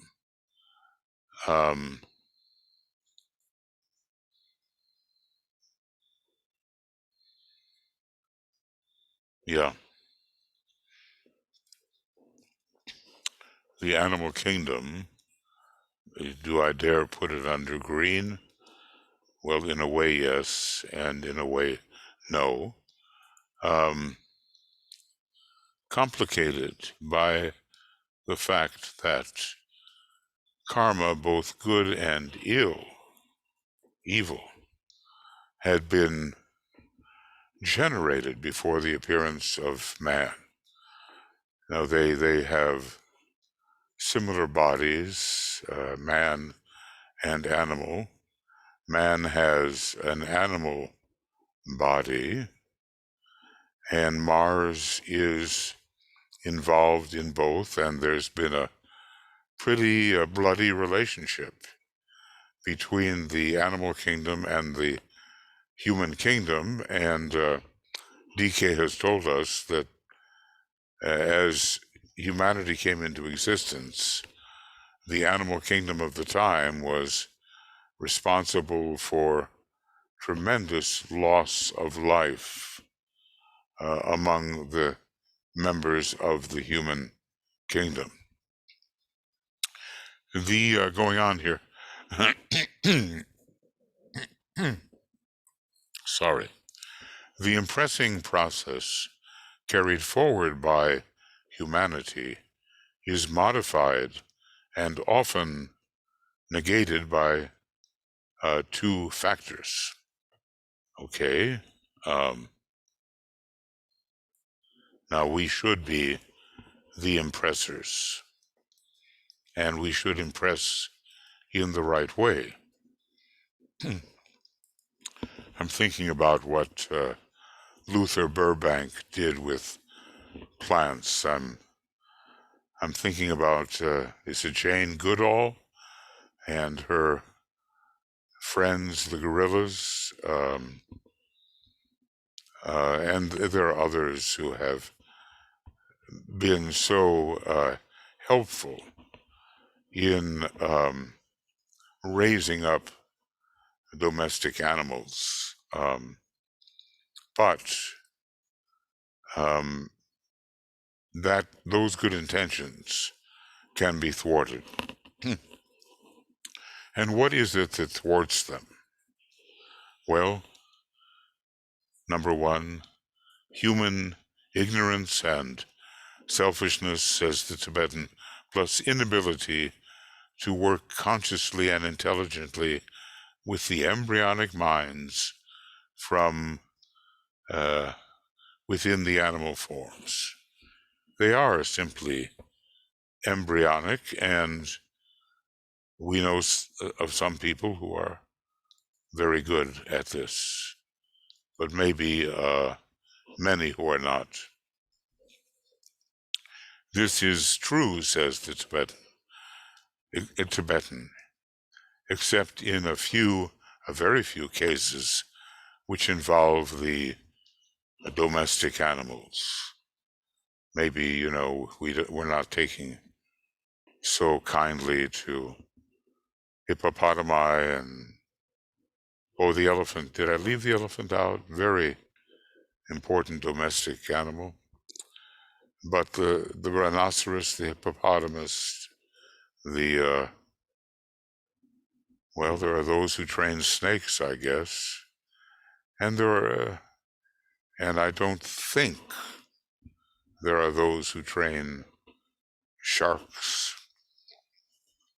There are certainly those who train bears, but I don't think we can yet call the bear, the lion, the tiger, except under extraordinary circumstances, as domestic animals. They are perhaps domesticatable, but they're not among the ordinary domestic animals. So this is true mostly, he says, because we just don't know how to deal with the embryonic minds within the animal forms. When humanity, and I just want to say, true mostly here.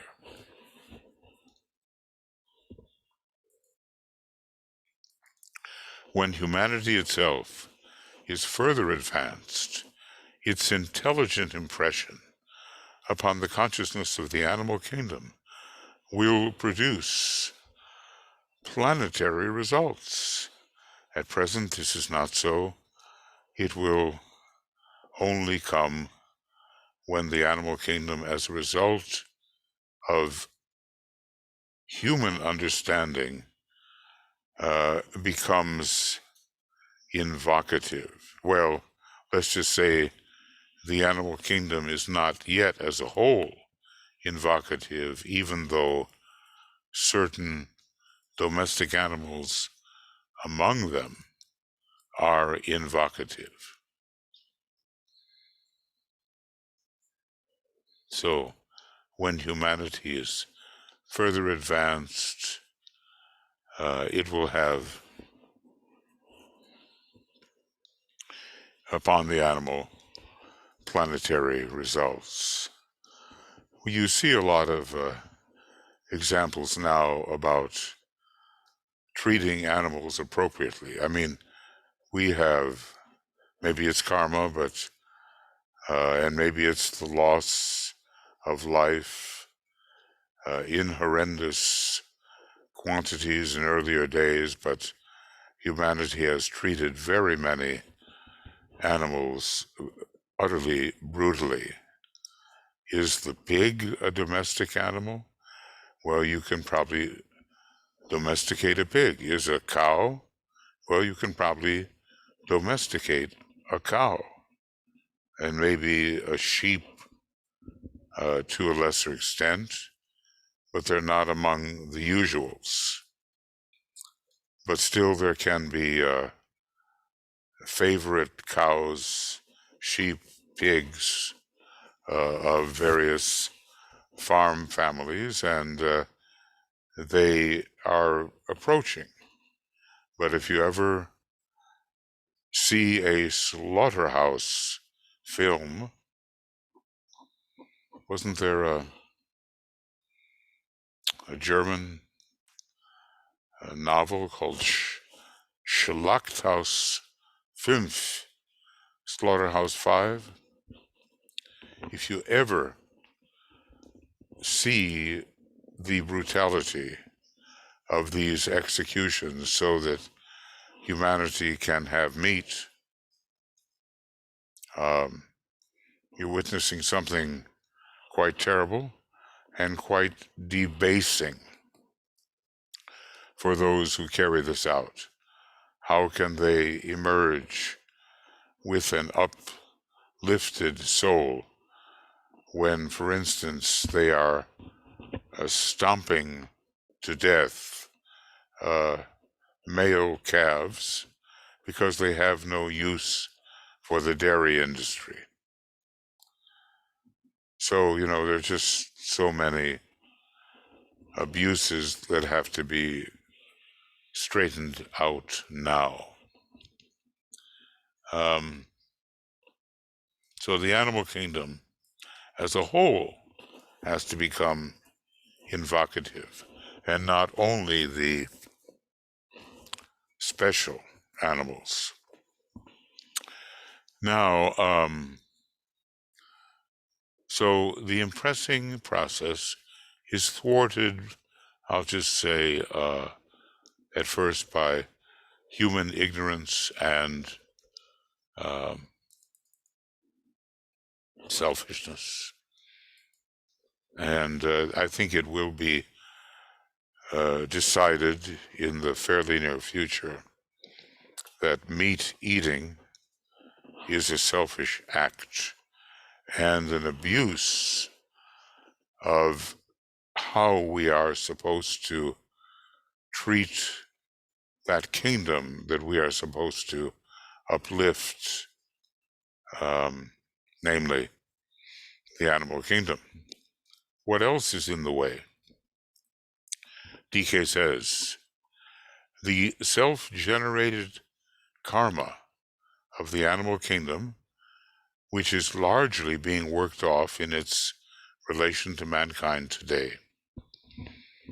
Well, as I say, DK somewhere talked about the tremendous loss of life among nascent humanity due to the predatory natures of the animal kingdom. Now, did that include dinosaurs? And there's just a whole bunch of speculation there about whether, and it's not accepted, of course, but whether dinosaurs and man coexisted. There were many plant eaters, but there were many predators as well. You can imagine that a snarly cave bear was not too welcome in the cave home of nascent humanity. What about saber-toothed tigers and other, very predatory animals? Okay, so just a little more here, and of course I'm just tempted. Yeah, I just can't. 3 more pages would be 2 more hours, and tomorrow's an early day. So the karmic entity holding a type of rule within the third kingdom is a part of the planetary dweller on the threshold, and maybe that's that Martian factor that I've been talking about. There's no doubt to me that the animal kingdom is more Martian than humanity is. Self-generated karma of the animal kingdom is being worked off, and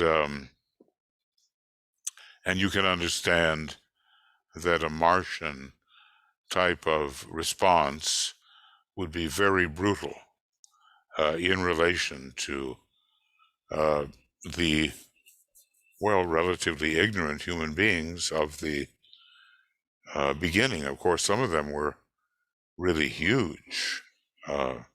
We have to remember that as well. You know, there were giants in those days, as they have said, but we are not in a position to know the relative endangerment which occurred between human and animals in those early days. We just take DK's word for it.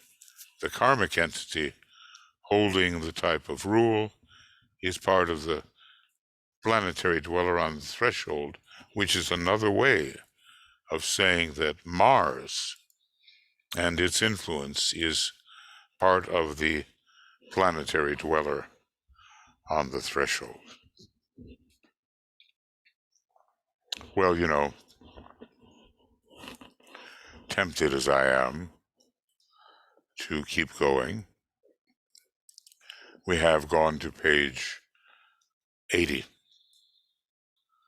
And we're using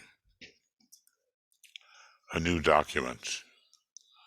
And we've gone from 75 to 80. Wait a second. Maybe not.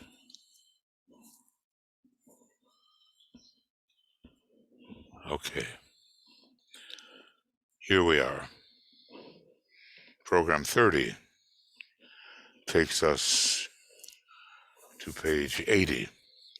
And the day on which we are doing this is largely 21/22. It just depends on where you live. And we began with page 75.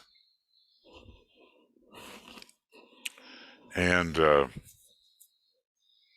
going on, we'll put that in place right before planetary sequence of impression.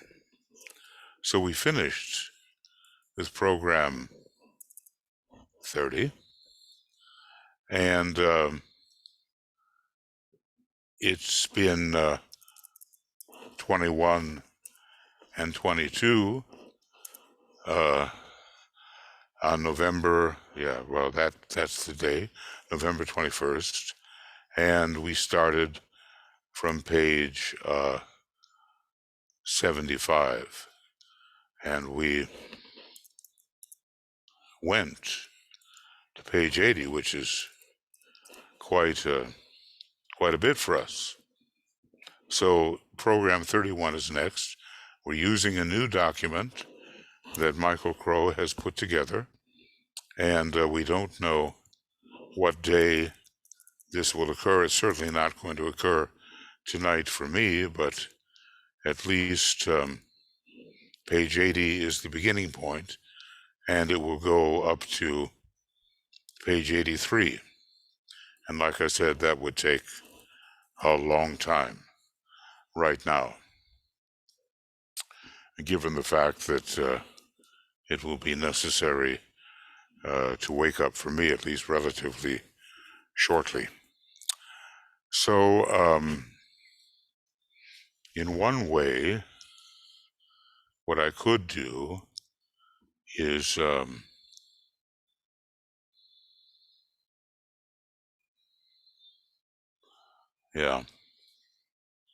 from here, I could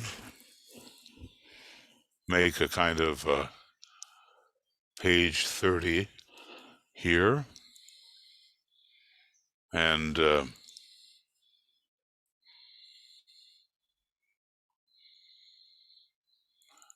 this is our telepathy work. I probably don't have to do this anymore. but I did. And now I will send to Michael Crow. Let's see if I did this successfully.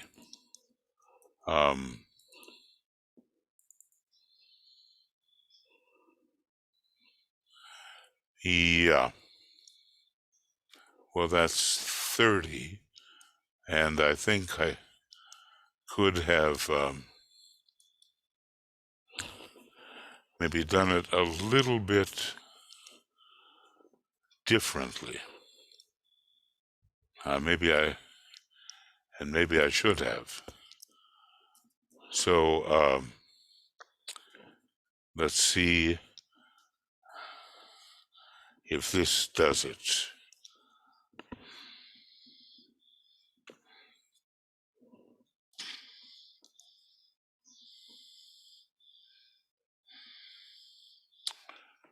Maybe I don't know what you're watching right now, but it's nothing too exciting.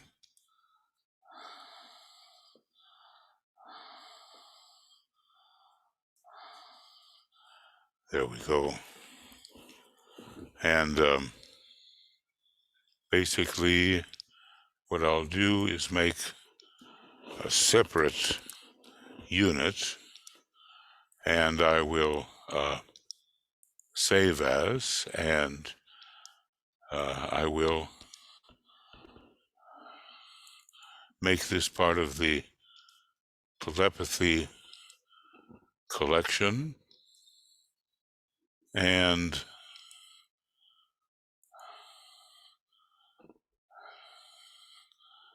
it's 30 complete, and I'll say in smaller form, and maybe that will do it. Okay. Well, let's hope. Yeah, it's about 19 kilobytes, whereas the big document is about 197 kilobytes. Okay. So, friends, what I'm going to do is send this out to Michael Crow, and he will make sure that BL and Joe and Harold have it, and then he will send to a special sendings list. But now I think we're going to start working with quite a large document which has about it a bit more safety than what I had before. What I had before was problematic. So let's see.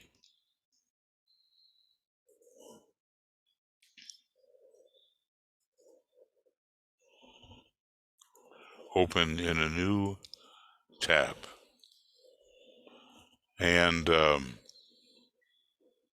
cloud recording of the secret doctrine, that's Francis's, is ready. Okay. And now, let's see if I can do this properly.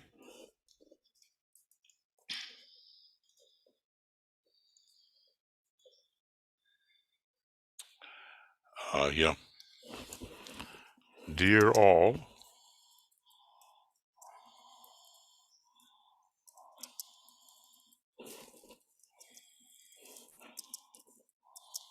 here is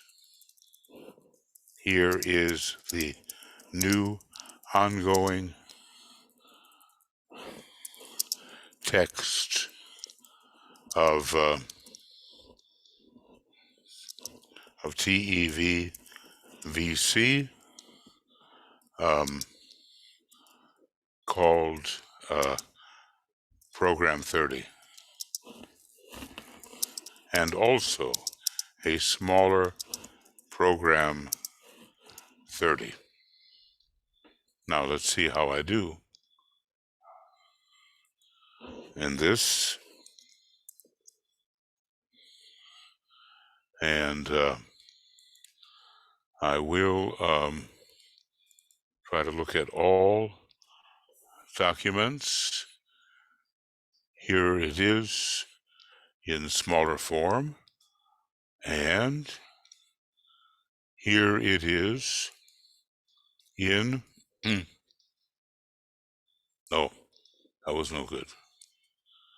Here it is in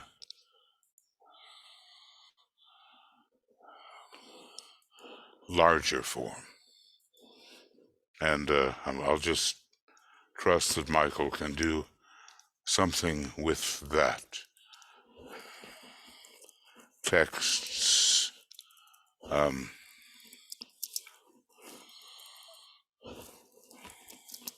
both larger and smaller for program 30. New type of document in use.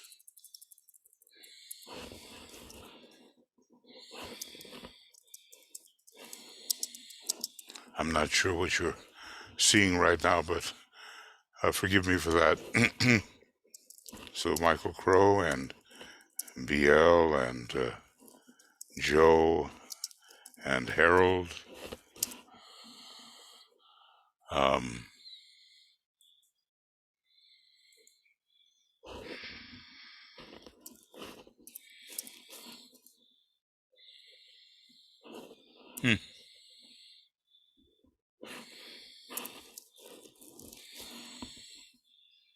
Okay.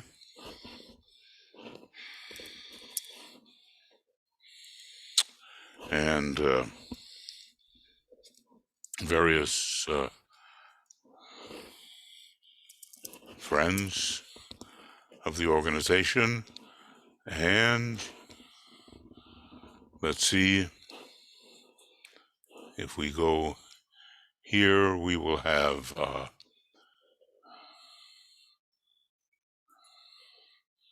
we have to add BL, of course, and myself and Tuya.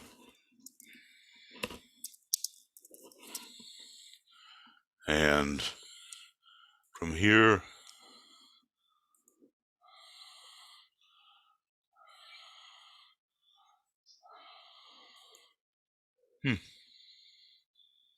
okay, that's not going to be, so it's,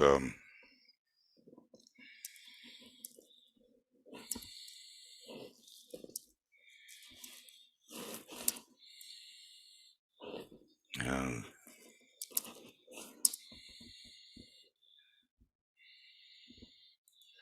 okay, I hope this does the job.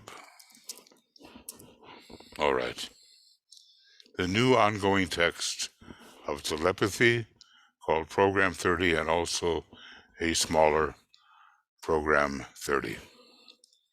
And Michael has promised to render some of this foolproof, I being the technical fool who managed to do some very untoward things, but I'll be in better shape soon.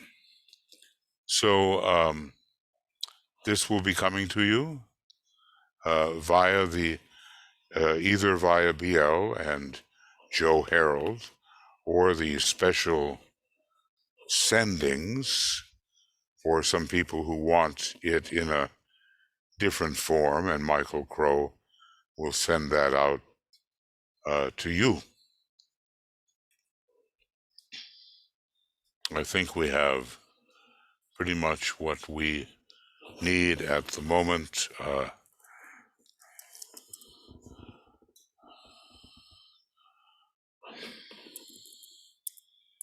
Okay.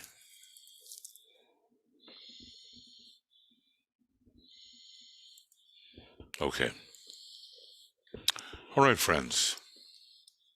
I hope, one little thing overlooked and you're in trouble. So I send this out with the hope that you will soon be receiving it. It's probably a program over 2 hours, really, and well, there's plenty to study, that's for sure. Okay.